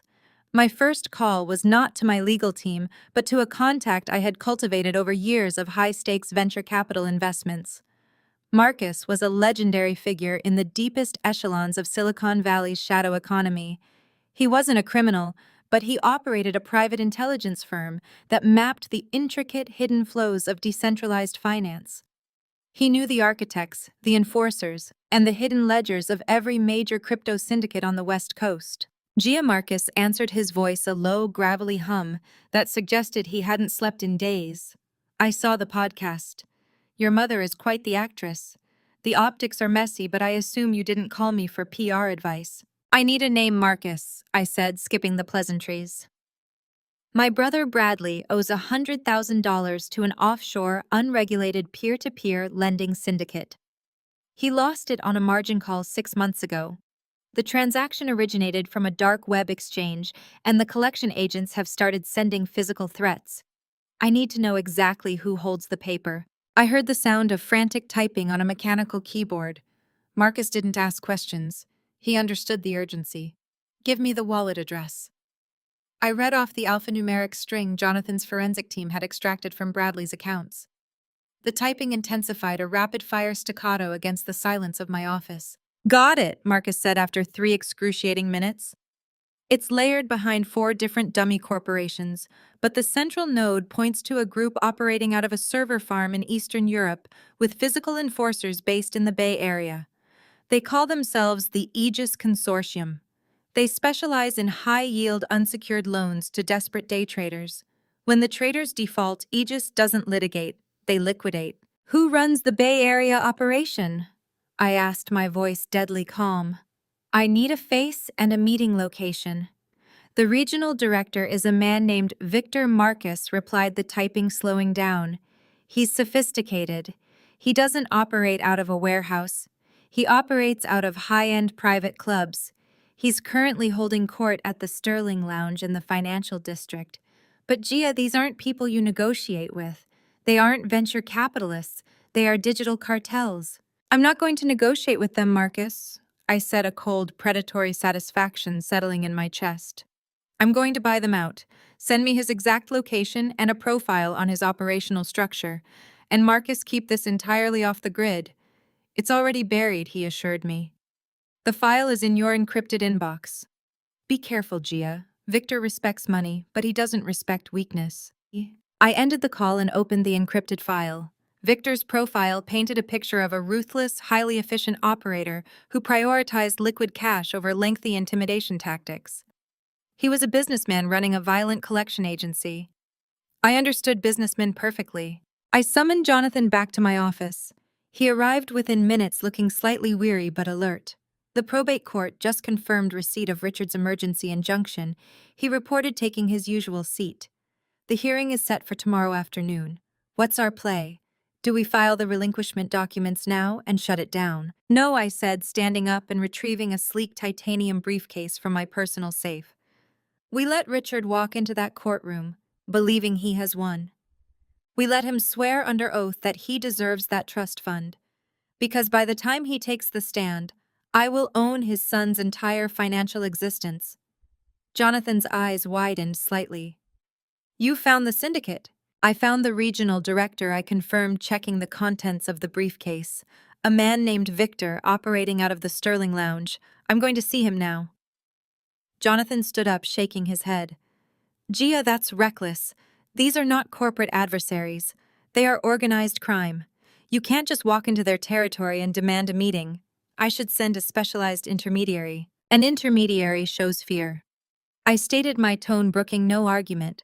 It shows a willingness to distance myself from the transaction. I need Victor to understand that I am the apex predator in this scenario. I manage $4 billion. I don't send messengers when I want to acquire a distressed asset. I handle it personally. I didn't wait for his objections. I left the office, taking the private elevator down to the executive garage. My driver was waiting, and I gave him the address for the Sterling Lounge. The drive was short, cutting through the dense afternoon traffic of the financial district. I used the time to mentally prepare, shedding the polished corporate persona and embracing the absolute unyielding authority required for this specific negotiation. The Sterling Lounge was an exclusive membership-only club tucked away in an unassuming historic building. The exterior offered no signage, just a heavy oak door flanked by two massive, immaculately dressed security guards. I stepped out of the car carrying the titanium briefcase. The guards moved to block my path, their expressions blank and unyielding. Private event, ma'am, the larger of the two said, crossing his arms over his chest. Members only. I stopped a foot away from them, looking directly into the guard's eyes. I didn't smile. I didn't explain myself. Tell Victor that Gia is here to finalize the acquisition of the Bradley portfolio. Tell him I have the principal, the penalty fees, and a proposal that requires his immediate attention. The guard hesitated, recognizing the absolute authority in my voice. He tapped a discreet earpiece, murmuring a few words into a hidden microphone. He listened intently for a moment, his eyes never leaving my face. Finally, he gave a curt nod and stepped aside, opening the heavy oak door. He's in the private room at the back, the guard said, his tone shifting from aggressive to respectful. Don't keep him waiting. I walked into the dimly lit, smoke-filled lounge. The air was thick with the scent of expensive cigars and aged leather. The patrons were entirely male, mostly older, engaging in hushed, intense conversations. I ignored them all, keeping my focus locked on the heavy double doors at the far end of the room. I was walking into the lion's den, completely unarmed, except for the titanium briefcase, and an absolute, unshakable certainty that I was about to execute the most devastating corporate takeover of my career. I pushed open the double doors and stepped into the private room. Victor sat at the head of a long mahogany table, surrounded by four men who radiated quiet, lethal intent. He was older than I expected, with silver hair and a sharply tailored suit that matched the elegance of the room. He looked up, his expression a mask of calculating curiosity. Gia, Victor said, his voice smooth and heavily accented. I was told a venture capitalist was looking for me. I must admit you are much more direct than the usual cowards who owe us money. Have a seat. Let's discuss this Bradley portfolio. I didn't sit. I walked to the edge of the table, placed the titanium briefcase down, and popped the dual locks. The metallic click echoed in the tense silence of the room. I opened the lid, revealing tightly banded stacks of high-denomination cash, precisely organized. "I am not here to pay his debt, Victor," I said, looking him dead in the eye. "I am here to purchase it. I want the original contract, the complete transaction ledger, and the exclusive legally binding right to collect the entire sum directly from Bradley. You get your money today instantly with zero collection risk, and I get to own my brother." Victor stared at the money, then looked up at me, a slow, predatory smile spreading across his face. He recognized a fellow architect of ruin when he saw one. The negotiation had officially begun, and I knew I was walking out of that room with the ultimate weapon to destroy my family. Victor did not immediately reach for the cash. He steepled his fingers, assessing me with eyes that had clearly witnessed decades of human desperation. In his world, people begged, bargained, and bled. They did not walk in demanding to purchase the very chains that bound them. "You are offering to buy the paper, not clear the ledger," Victor stated, his thick accent wrapping around the financial terminology. An interesting distinction. Most sisters would simply pay the principal, take their idiot brother home, and scold him. "You want to own the debt. You want to own him." "I am not most sisters," I replied, maintaining my position at the edge of the table. "I am a venture capitalist. I evaluate distressed assets, and I acquire them when the leverage serves my portfolio. Right now, Bradley is a highly toxic, non-performing asset. You loaned him $100,000. He defaulted. Your collection agents are currently expending time, resources, and operational risk to squeeze blood from a stone. I am offering you a completely frictionless exit strategy." One guard shifted his weight hand, resting near the inside of his tailored jacket. The unspoken threat in the room was palpable, heavy with the scent of aged whiskey and expensive cigar smoke. I ignored him completely, locking focus exclusively on the decision-maker. "The principal is 100,000, Victor mused, leaning back in his leather chair. "But the late fees, the operational costs of my enforcement team, and the sheer inconvenience your brother has caused my organization push that number considerably higher. We do not transfer active ledgers just because someone brings a shiny briefcase." "I am well aware of your fee structure," I countered, my voice sharp and unwavering. "Inside this case is $150,000. That covers your principal penalties and a generous premium for the immediate transfer of all contractual rights. You operate a shadow syndicate, Victor, but I know you run it like a business. You prefer liquidity over lengthy enforcement campaigns. Taking this deal gives you an instant 50% return on investment with zero legal exposure. Denying it means you continue hunting a man who has absolutely zero equity to his name. It is a simple cost-benefit analysis." Victor chuckled, a low rumbling sound that echoed in the private room. He gestured to the man on his right, who stepped forward and placed the open briefcase directly in front of his boss. Victor did not bother counting the banded stacks. He knew I was not foolish enough to shortchange him. "You have done your homework," Victor said, leaning his elbows on the mahogany table. "You understand risk mitigation better than most men who sit in that exact chair. But I have to ask, why go through all this trouble? Why pay a premium just to hold the paper on a man who cannot pay you back?" "Because the currency I seek cannot be deposited in a bank," I stated coldly. "I want his absolute financial subjugation. He and his parents attempted to extort me using my public reputation as leverage. They believe they hold the power in our dynamic. I need the original promissory note and a legally binding transfer of debt ownership to prove to them in a highly public arena that I hold the keys to their entire existence." Victor smiled, a predatory smile. He appreciated the ruthlessness of the play. He reached inside his jacket and pulled out a slim, encrypted tablet.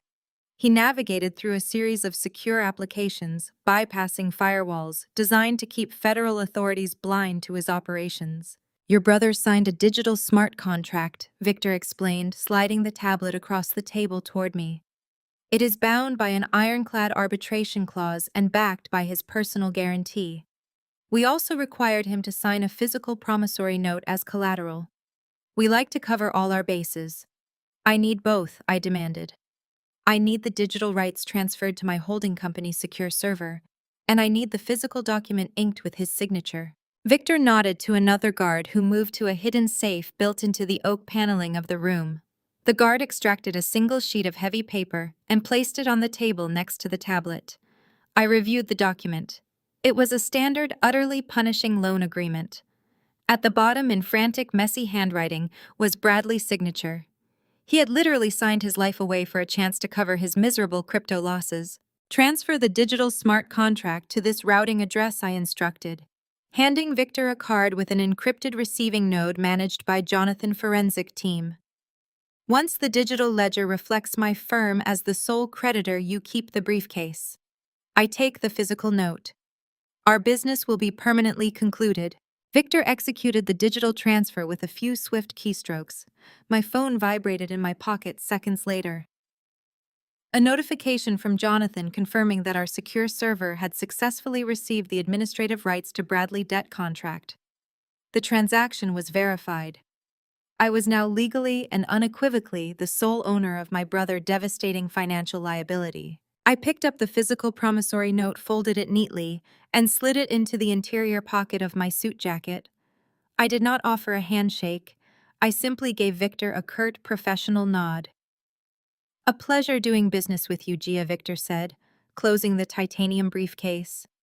"If you ever decide to leave venture capital, my organization could always use someone with your distinct lack of mercy." "I prefer my current portfolio," I replied evenly. "Good evening, Victor." I turned and walked out, the heavy double doors swinging shut behind me. I strode through the smoke-filled lounge and out into the crisp San Francisco evening. My driver was waiting, but I paused for a single moment on the sidewalk, inhaling the sharp, salty air rolling off the bay. The weight of the promissory note in my pocket felt like concentrated power. Richard and Helen thought they could manipulate the legal system tomorrow to steal my grandparents' trust fund. They thought they could use a fabricated media narrative to pressure me into submission. They had no idea that their entire world was already completely dismantled. I pulled out my phone and drafted a quick, precise message to Jonathan. "The asset has been acquired. The debt transfer is finalized and legally binding. Prepare the asset forfeiture documentation for tomorrow. We are taking absolutely everything he owns." I slid into the back of my town car, a profound sense of calm washing over me. The trap was perfectly set. The bait had been taken. Tomorrow afternoon, in a brightly lit courtroom, I would drop the hammer and watch their pathetic, abusive empire turn to dust. I returned to my penthouse overlooking the shimmering lights of the bay. The adrenaline from the cigar club was slowly fading, replaced by a cold, methodical focus. The time for silent maneuvering was officially over. I walked into my home office, powered on my secure laptop, and opened my encrypted email client. I entered the addresses for Richard and Helen. I did not bother with a subject line. I did not include a polite greeting or a formal sign-off. I typed a single, terrifying sentence. "See you at the preliminary hearing for the trust tomorrow. Bring your best lawyer." I hit send and watched the confirmation flash across the screen. I knew exactly how that short email would land in their crumbling suburban home. It would arrive like a live grenade dropped onto their dining room table. They had fully expected me to cower from the media smear campaign Helen had launched on the podcast. They had expected me to negotiate panic or attempt to settle out of court over the emergency probate injunction.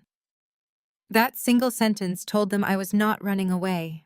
I was walking directly into their carefully laid courtroom trap, and I was bringing absolute hell with me. The next morning, the atmosphere in my venture capital firm executive conference room was electric. The preliminary hearing was scheduled for 2 p.m, giving us exactly 6 hours to synchronize our legal assault. Jonathan had already assembled a mountain of documentation across the expansive mahogany table. Asset forfeiture forms, digital ledger receipts, and the physical promissory note I had acquired from Victor were neatly categorized in pristine folders. We were finalizing the aggressive cross-examination strategy when the heavy glass door swung open. Jasmine walked in.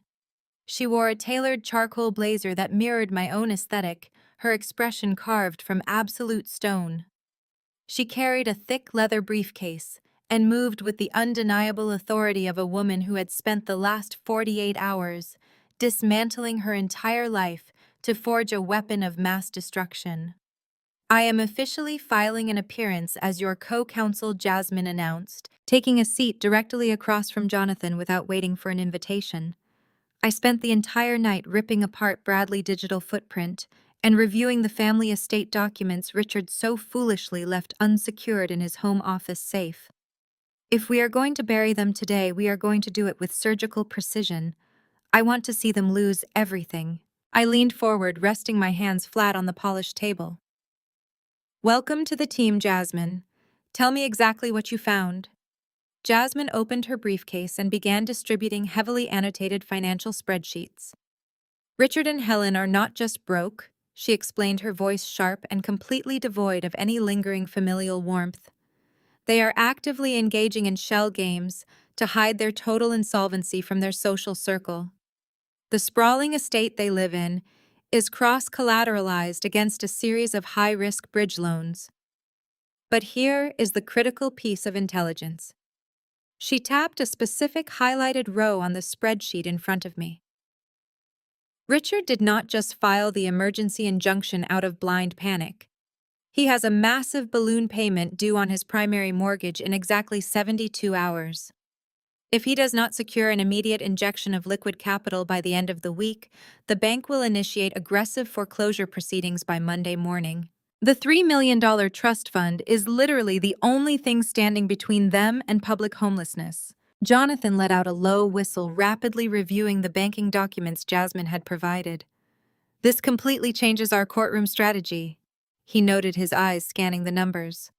Richard is going to take the stand and play the role of the devoted, heartbroken father protecting his legacy. He will swear under oath that he needs the administrative control of the trust to safeguard the family estate from an ungrateful daughter. But with these verified documents, we can prove his motive is entirely fraudulent. He is not trying to secure an inheritance for Bradley. He is attempting to embezzle funds from a protected trust to cover his own catastrophic financial failures. Jasmine nodded, her dark eyes flashing with a vindictive, brilliant intelligence. Exactly. And it gets worse for them. Bradley has been acting as a phantom employee for a dummy corporation Richard set up 5 years ago. They have been funneling small amounts of cash through that empty entity to create the illusion of an income for Bradley. That fake income allowed him to qualify for the massive credit lines he subsequently blew on cryptocurrency margin calls. It is a textbook case of wire fraud, and I have the routing numbers to prove it to the judge. I absorbed the sheer magnitude of the intelligence she was handing us. Jasmine had essentially handed me the structural blueprints to their fragile glass house. Richard and Helen had spent decades curating a flawless illusion of wealth, and Jasmine was giving me the exact coordinates to place the explosive charges. We have the debt, I said, tapping the physical promissory note resting in the center of the table. I legally own Bradley $100,000 liability. With the penalties Victor applied before the transfer, that number sits at exactly $150,000. We have the asset forfeiture papers completely ready to serve. Jasmine, when we walk into that courtroom this afternoon, I want you to lead the initial cross-examination. I want Richard to look down from the witness stand and realize that the brilliant daughter-in-law he tried to use as a human shield is the very person holding the sword to his throat. Jasmine smiled, a chilling expression that promised absolute, undeniable ruin. It will be my distinct pleasure. He thinks he can manipulate the probate judge by playing on traditional family values and feigning parental grief. I am going to tear his character apart piece by piece until the judge sees him for the desperate, manipulative extortionist he really is. The rest of the morning passed in a blur of intense tactical preparation. Jonathan and Jasmine worked seamlessly together, combining Jonathan, aggressive corporate litigation tactics, with Jasmine, intimate, devastating knowledge of the family's hidden financial skeletons. We role-played every possible scenario, anticipating Richard's lies and formulating precise evidence-backed rebuttals for each specific perjury. We mapped out the exact sequence in which we would drop the bombshells. First, dismantle the false narrative of the loving family. Second, expose the sheer financial desperation driving the injunction request. Finally, deliver the ultimate killing blow by serving Bradley with the debt collection and asset forfeiture papers in open court. By 1 o'clock, the trap was perfectly primed and ready to spring. I stood up from the conference table, smoothing the lapels of my suit. The time for preparation was officially over. It was time to execute the final phase. We gathered the heavy briefcases and walked to the private elevator in silence. The ride down to the executive garage was charged with heavy anticipation. We climbed into my waiting town car, and the driver pulled out into the busy San Francisco traffic heading straight for the county courthouse. Richard and Helen had spent 25 years believing they had won the game. They thought abandoning a little girl had guaranteed their perfect wealthy future. Today, they were going to learn the hard way. Jasmine paced toward the witness stand, her heels clicking rhythmically against the polished wood. She did not carry any notes. She did not need them. Richard watched her approach, his confident facade completely shattered, replaced by a slick sheen of nervous sweat. He looked at his attorney for guidance, but the lawyer was busy reviewing files, oblivious to the impending massacre. I watched intently from the defense table. The trap was officially sprung. The courtroom doors were locked, and there was absolutely nowhere left for them to run. "Mr. Anderson," Jasmine began, her voice perfectly modulated, projecting effortlessly across the silent courtroom. "You testified under oath just moments ago that you and your wife enrolled Gia in a luxury therapeutic boarding school in upstate New York when she was 8 years old. You stated this was necessary for her behavioral issues. Is that correct?" "Yes," Richard stammered, gripping the wooden railing of the witness box tightly. "It was a very difficult time for our family. We did what we had to do." "And you claim she voluntarily emancipated herself at 17 and vanished into the city?" Jasmine continued, her tone dangerously even.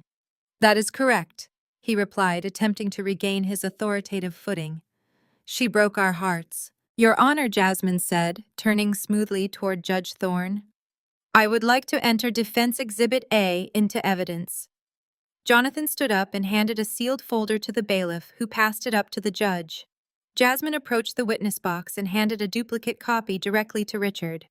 "Mr. Anderson, please read the title of the document in front of you," Jasmine instructed. Richard looked down at the heavy paper. His eyes widened. His mouth opened, but no sound came out.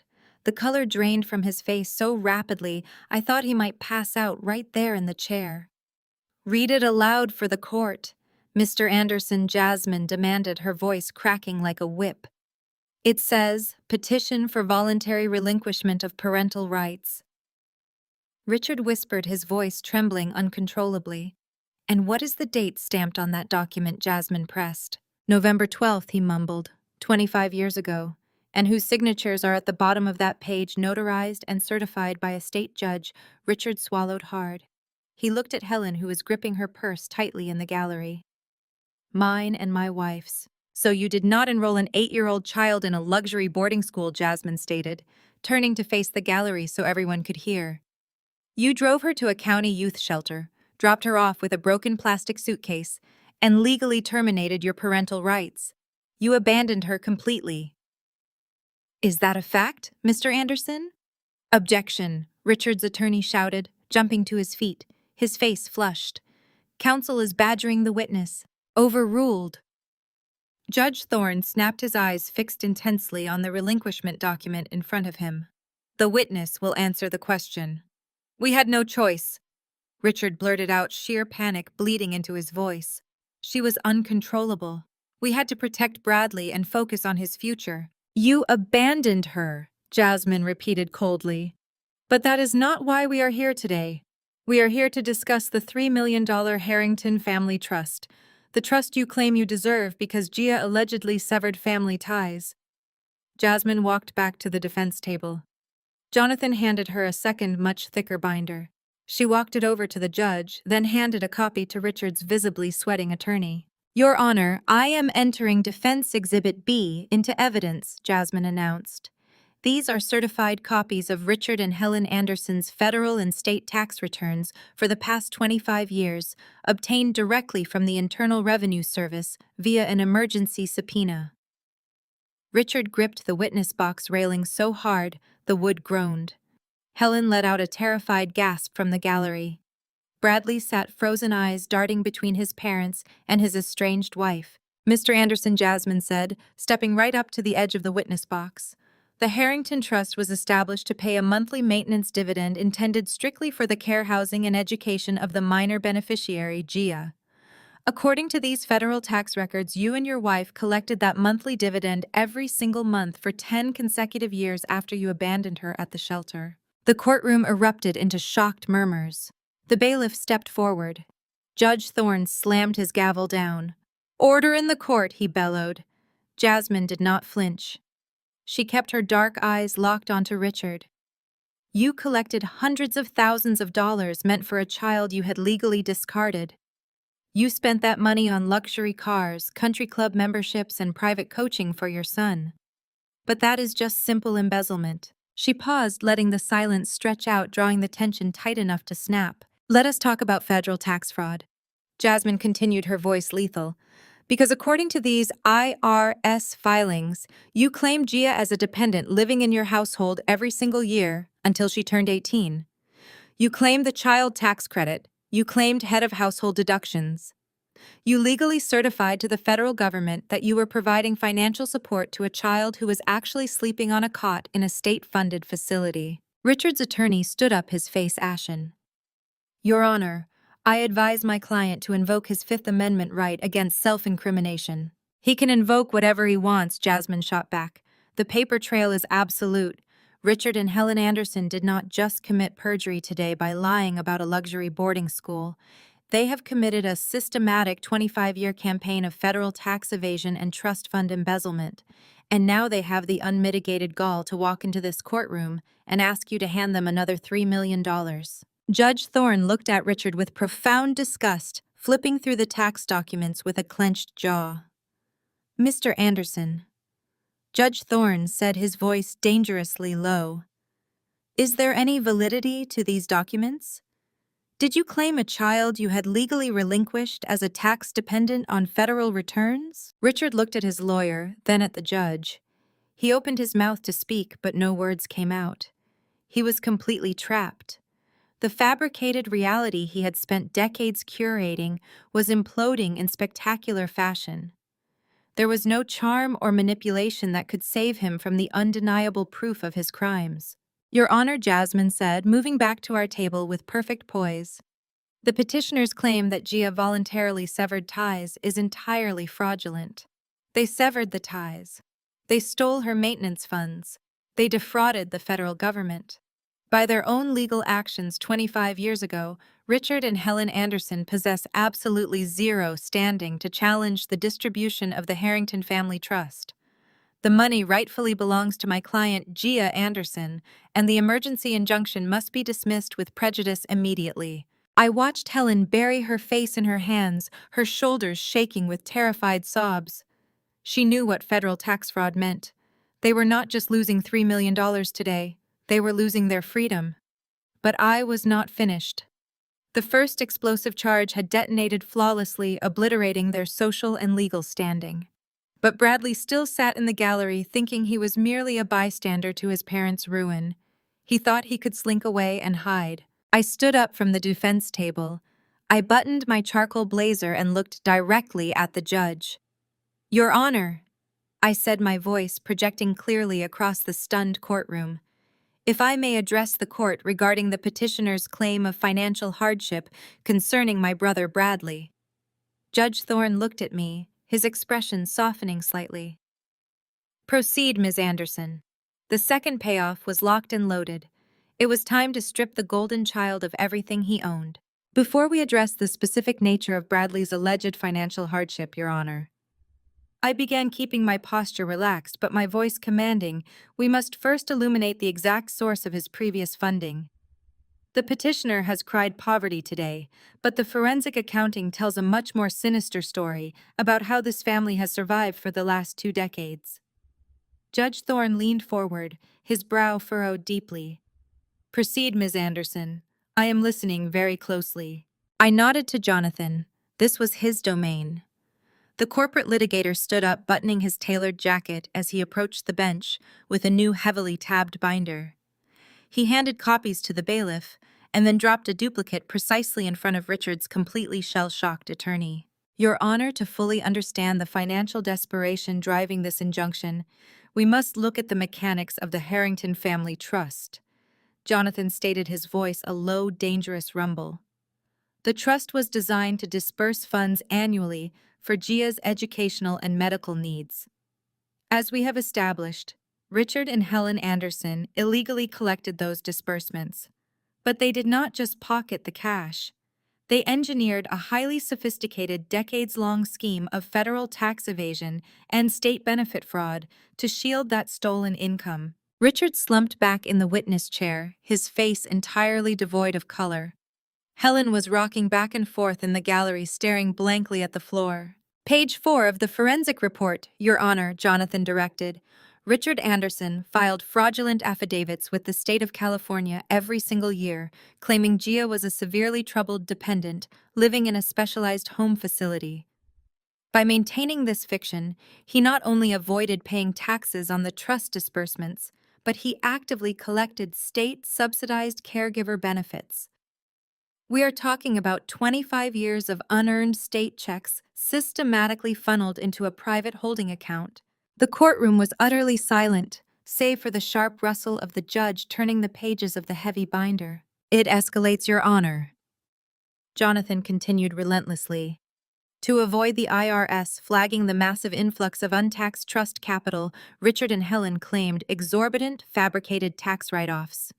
They submitted forged invoices for luxury private tutors, phantom medical treatments, and fictitious psychiatric care. They essentially created a ghost version of my client on paper, using her forged existence as a limitless tax shield while she survived on her own. Judge Thorne looked up, his eyes narrowing into cold, furious slits. Mr. Anderson, you submitted forged medical invoices to the Internal Revenue Service to offset the income you were embezzling from a trust meant for an abandoned child. Richard's attorney jumped up, sweating profusely. Your Honor, my client invokes his Fifth Amendment privilege regarding these specific financial allegations. He can invoke it all he wants. Counselor. Judge Thorne snapped, his voice sharp enough to cut glass. The documentary evidence is sitting right in front of me. I took a few steps forward, placing my hands flat on the defense table. And where did those defrauded state benefits and embezzled trust funds go, Your Honor? They did not go to charity. They did not go into a conservative retirement portfolio. They went directly into a shell corporation named Apex Holdings, LLC. I turned my head slowly, locking eyes with my brother in the gallery. Bradley froze. He tried to shrink back into the hard wooden bench, but there was nowhere to hide. Apex Holdings, LLC has only one registered beneficiary, I stated, letting the words hang in the heavy air of the courtroom. Bradley Anderson. For his entire adult life, Bradley has lived off the stolen inheritance of the sister he despised. The sports cars, the luxury vacations, the designer clothes. All of it was funded by federal tax fraud and state caregiver benefits stolen in my name. Jasmine stood up next to me, her presence adding a lethal layer of undeniable credibility to the accusation. As Bradley's soon-to-be ex-wife, I can confirm the existence of Apex Holdings, Your Honor. Bradley used that dummy corporation to create a fictitious income stream. He presented himself as a highly paid consultant. That fake income allowed him to qualify for massive unsecured credit lines. He took the money his parents embezzled from the IRS and leveraged it into highly volatile speculative cryptocurrency trades. The judge shook his head in absolute disgust, tapping his pen against his desk. This entire family's financial structure is built on a foundation of criminal fraud. Exactly, Your Honor, I said smoothly. Which brings us to the petitioner's claim of immediate financial hardship. Richard is not asking for $3 million to send his son to Stanford. Bradley has never taken an entrance exam. He has never submitted a graduate application. Richard is asking for $3 million to save his son from the consequences of gambling away the family's stolen tax shield. I unbuttoned my blazer and reached into the interior pocket. I pulled out a single, neatly folded sheet of heavy paper. It was the physical promissory note I had acquired from Victor at the Sterling Lounge. 6 months ago, when the cryptocurrency market crashed, Bradley lost everything, I explained, stepping toward the center of the courtroom. The embezzled trust money was gone. The state benefits were wiped out. Desperate to cover his massive margin calls, Bradley sought funding from a highly unregulated illegal offshore syndicate. He borrowed $100,000 from a shadow organization that utilizes violent enforcement tactics to collect their debts. Helen let out a sharp, terrified wail from the gallery. Bradley gripped the edge of the bench, his knuckles turning stark white. He looked like he was about to vomit right there on the floor. That debt matured yesterday at midnight. Your Honor.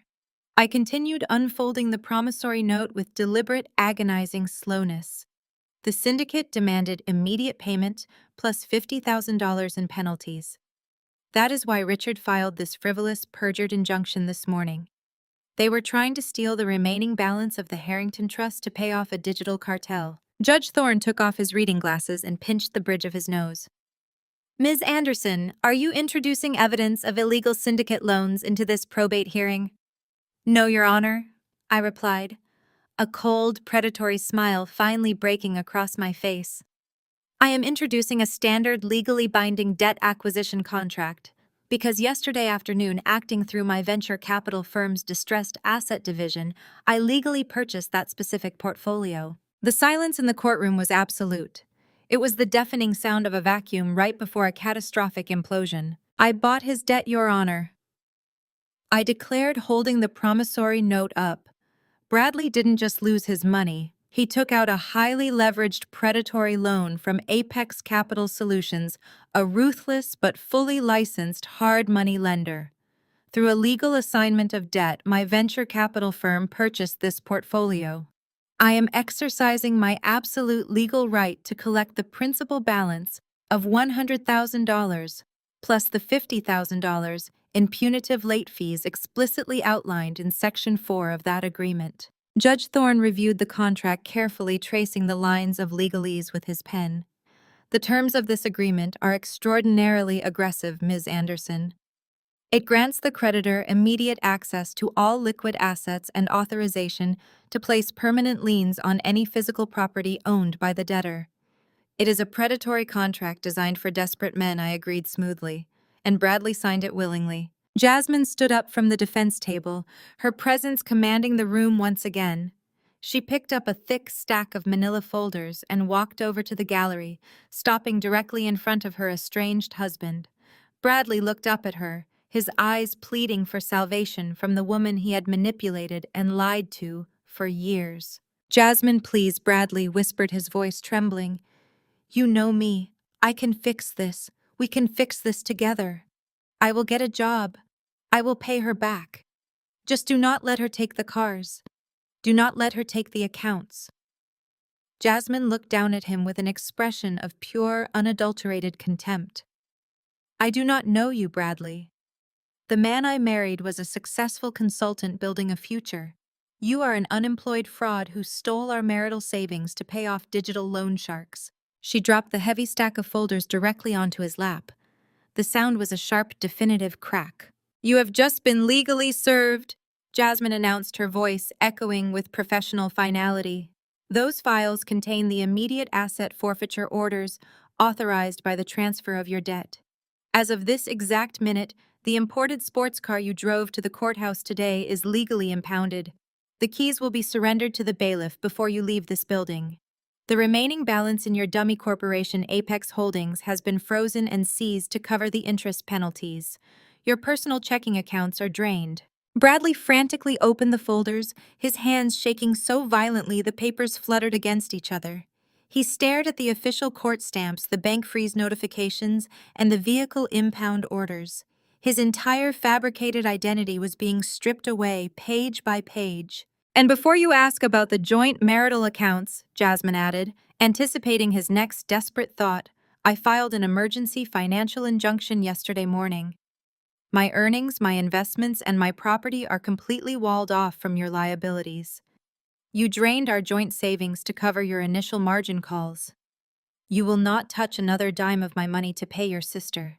You are completely and utterly bankrupt. Richard slammed his fist against the railing of the witness box. This is extortion, he yelled, his face turning a dangerous shade of purple. "You engineered this entire setup to destroy my boy. You bought that debt just to torture him." I turned my attention to Richard, who was sweating through his cheap suit. "I did not force your son to leverage stolen trust funds in a volatile cryptocurrency market. I did not force him to borrow money from a violent syndicate. And I certainly did not force you to file a perjured emergency injunction to steal my grandparents' money to cover his mistakes. You built this trap, Richard. I simply locked the door." I walked back to the defense table and stood beside Jonathan. The poetic justice of the moment was absolute. For 25 years, Bradley had lived a life of unearned luxury, funded by the stolen inheritance and the defrauded state benefits generated by my abandonment. He had worn designer clothes bought with my trauma. He had driven luxury cars financed by my erasure. He had looked down on me in that Michelin star restaurant, arrogantly claiming that throwing me away had been a favor. Now the universe had aggressively corrected the balance. The golden child was stripped bare. He possessed absolutely no equity, no assets, and no future prospects. The only thing he owned was a massive, crushing debt payable directly to the sister he had discarded. Judge Thorne slammed his gavel down, bringing the chaotic courtroom back to absolute silence. He looked at Richard in the witness box, then at Helen and Bradley in the gallery, his expression radiating absolute judicial fury.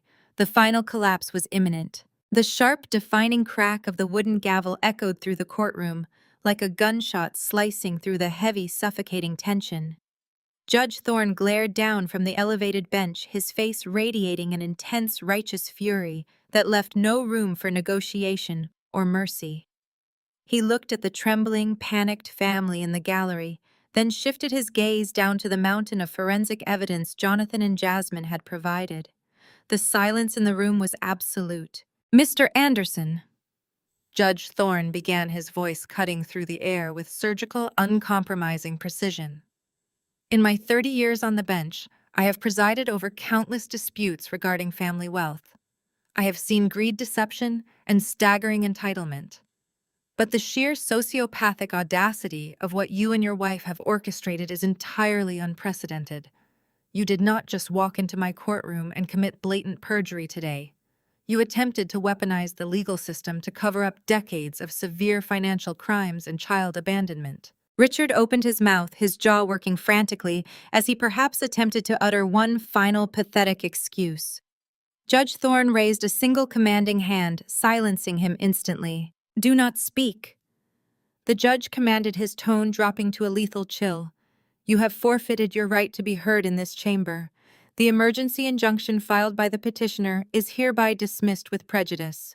Furthermore, based on the irrefutable documented evidence of abandonment and financial embezzlement, I am permanently dissolving any administrative authority Richard Anderson claims to hold over the Harrington Family Trust. The $3 million balance is immediately and irrevocably awarded to the sole rightful beneficiary, Gia Anderson." I felt a profound, grounding sense of peace settle over my shoulders. The money was finally secure, ripped directly from the hands of the people who had tried to use it as a weapon against me. But Judge Thorne was far from finished. He picked up the heavy binder containing the tax records and held it up for the entire courtroom to see. "The dismissal of this frivolous lawsuit is the absolute least of your concerns, Mr. Anderson." Judge Thorne continued, his eyes narrowing into cold slits. "As a sitting judge, I am legally mandated to report verifiable evidence of federal crimes. You and your wife deliberately fabricated a dependent, forged medical invoices and engaged in a systematic 25-year campaign to defraud both the state of California and the federal government. You used an abandoned child as a limitless tax shield." Helen let out a sharp, terrified wail, clutching her chest as if she had been physically struck by the judge's words. Therefore, Judge Thorne announced, his voice ringing with absolute finality, "I am officially referring this entire forensic dossier, along with the court transcripts of your perjured testimony today, directly to the Federal Bureau of Investigation and the Criminal Investigation Division of the Internal Revenue Service. You will not be leaving this courthouse with a warning. You will be leaving to prepare for federal indictments." The dam finally broke. The fabricated picture-perfect illusion Richard and Helen had spent decades curating shattered into a million jagged pieces right there in the gallery. The realization that they were not just broke, but actively facing federal prison time triggered a violent primal panic. There was no more high society decorum. There was no more unified family front. There were only rats turning on each other in a burning cage. "This is your fault!" Helen suddenly shrieked, turning violently toward Richard and striking him on the shoulder with her designer handbag. "You promised me we were secure. You said the company investments were safe. You forced me to go along with this insane trust fund scheme because you were too incompetent to maintain our lifestyle." Richard shoved her hand away, his face purple with unhinged rage. "My fault. You are the one who demanded we dump her at that shelter. You said a daughter was a financial burden. You said we needed all our resources for your precious golden child. You pushed for the tax write-off so you could keep buying your country club memberships." I watched them tear each other apart, my expression carved from absolute stone. They were finally saying the quiet parts out loud, validating every single cruel instinct I had suspected since childhood. Bradley leaped up from the wooden bench, his face contorted in sheer desperate fury. He pointed a shaking finger at both of his parents. "You ruined my life," he screamed, his voice cracking with pure hysteria. "You lied to me. You told me I was better than her. You told me I was going to Stanford. You raised me to be a millionaire, and you did not even have real money. You set me up to fail, and now she is going to take everything I own because you could not protect your own bank accounts." "You ungrateful parasite," Richard roared back, taking a threatening step toward his son. "I committed federal fraud to buy you those sports cars. I risked prison to give you everything, and you blew it on illegal crypto trades. You brought the syndicate to our doorstep." The courtroom devolved into absolute screaming chaos. Helen was sobbing hysterically, hitting Richard's chest while screaming about losing her suburban mansion. Richard was shouting obscenities at his son, blaming him for the syndicate debt. Bradley was hyperventilating, cursing his parents for failing to shield him from my wrath. They were a beautiful, terrifying painting of absolute self-destruction. Bailiffs Judge Thorne bellowed over the screaming match, slamming his gavel repeatedly.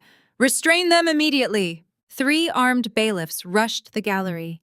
They physically separated Richard, Helen, and Bradley, forcing them back onto the wooden benches and threatening them with immediate arrest for contempt of court if they uttered another single word.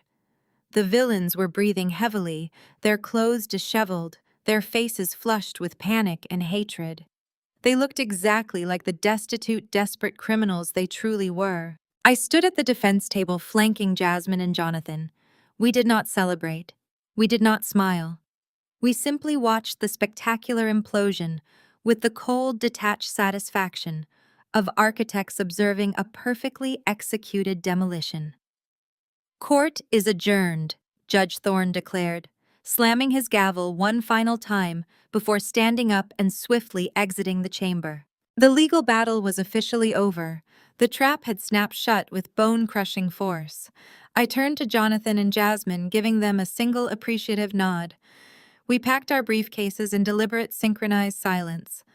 I did not look back at the gallery as I walked toward the heavy mahogany double doors.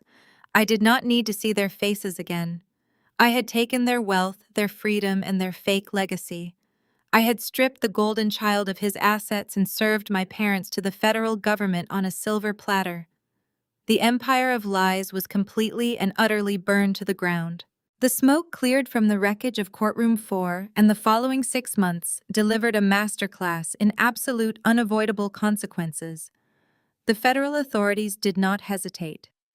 The Criminal Investigation Division of the Internal Revenue Service descended upon Richard and Helen with a speed and ferocity reserved for egregious decades-long tax evaders. The sprawling suburban mansion, the very fortress they had used to project their fake elite status and hide their dark secrets, was raided at dawn. Agents carried out boxes of forged medical documents and fraudulent tax filings in broad daylight, while the neighbors they had spent years trying to impress watched from their driveways in stunned silence. Within 45 days, the federal government formally seized the property. I watched the public auction notice cross my desk with a profound, grounding sense of closure. The house was liquidated to cover a fraction of the massive back taxes, compounding interest, and harsh penalties they owed the state and federal government. Their luxury leased vehicles were repossessed right out of the driveway by aggressive recovery agents. The prestigious country club they had practically lived at immediately revoked their membership, deleting their names from the registry, as if they had never existed. They became social pariahs overnight. Richard and Helen were formally indicted on multiple felony counts of wire fraud, tax evasion, and conspiracy to commit embezzlement. Without the stolen trust funds to pay for high-powered aggressive defense attorneys, they were forced to rely on overworked public defenders. The arrogant, untouchable couple who had scoffed at my tailored suit in a Michelin star restaurant were now completely destitute. They were remanded to a cramped, heavily monitored federal holding facility while awaiting trial, facing the very real prospect of spending their twilight years wearing standard-issue prison jumpsuits. Their high society friends abandoned them instantly, blocking their numbers and actively avoiding any association with the scandal. They were left with absolutely nothing but the impending reality of a cold, concrete cell and the terrifying weight of federal prosecution. Bradley's descent was arguably the most poetic execution of karma. The moment Jasmine filed her emergency financial injunction and my asset forfeiture papers were fully processed by the court, his insulated fake reality evaporated. The sleek imported sports car he had driven to the courthouse was physically impounded before he even walked out of the building. State regulators swiftly dissolved his dummy corporation, exposing him to the harsh glare of the legitimate working world.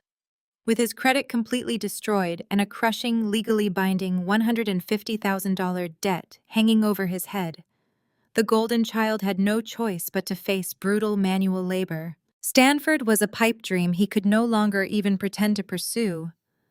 The violent crypto syndicate was no longer hunting him solely because I owned the paper, but my collection methods were far more relentless and perfectly legal.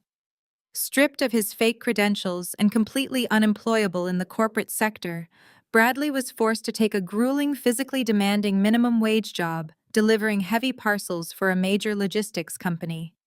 He spent 10 hours a day carrying oversized boxes up endless flights of stairs, sweating in a cheap polyester uniform yelled at by angry dispatchers who did not care about his former country club status. But the true masterpiece of his punishment was payday.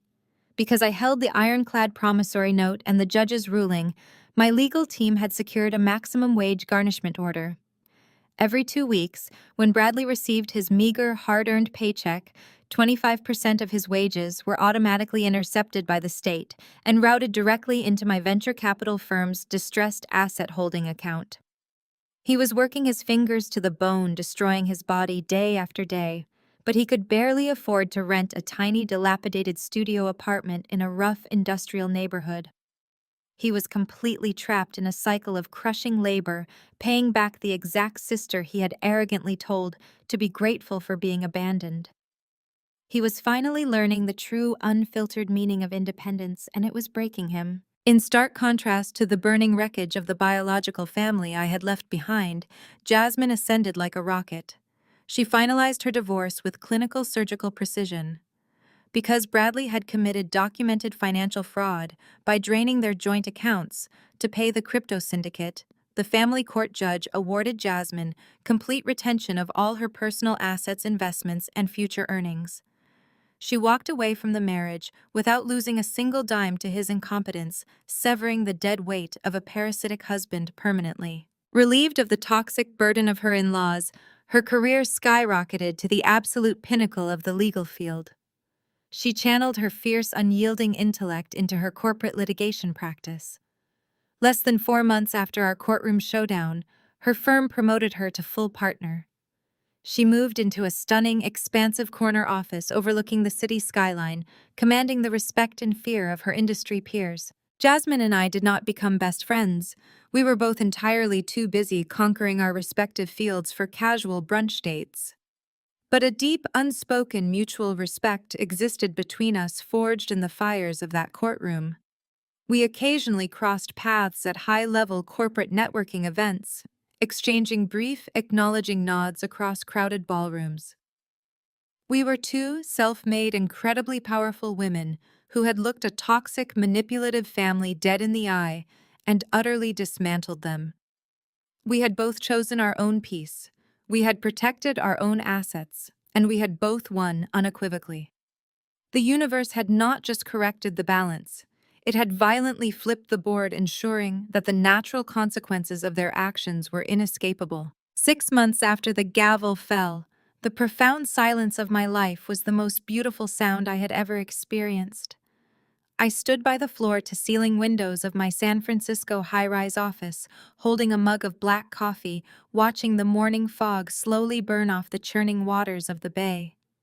The golden light of the sunrise caught the massive steel cables of the bridge, reflecting the absolute clarity I felt in my own mind. There were no more frantic phone calls to block. There were no more sudden ambushes at Michelin star restaurants. There was only the steady rhythmic hum of a $4 billion venture capital firm waking up to dominate another day in Silicon Valley. I took a slow, deep breath, letting the cool, filtered air fill my lungs. For 25 years, a small, fractured part of my subconscious had been waiting for the other shoe to drop. The abandoned 8-year-old girl, standing on the steps of that county youth shelter with her broken plastic suitcase, had spent decades driving the adult woman to succeed at all costs. She was the ghost in the machine, the phantom trauma that fueled my relentless work ethic, my ruthless negotiations, and my absolute refusal to rely on anyone but myself. But today, looking out over the city I had conquered, I realized that little girl was finally at peace. She did not need to run anymore.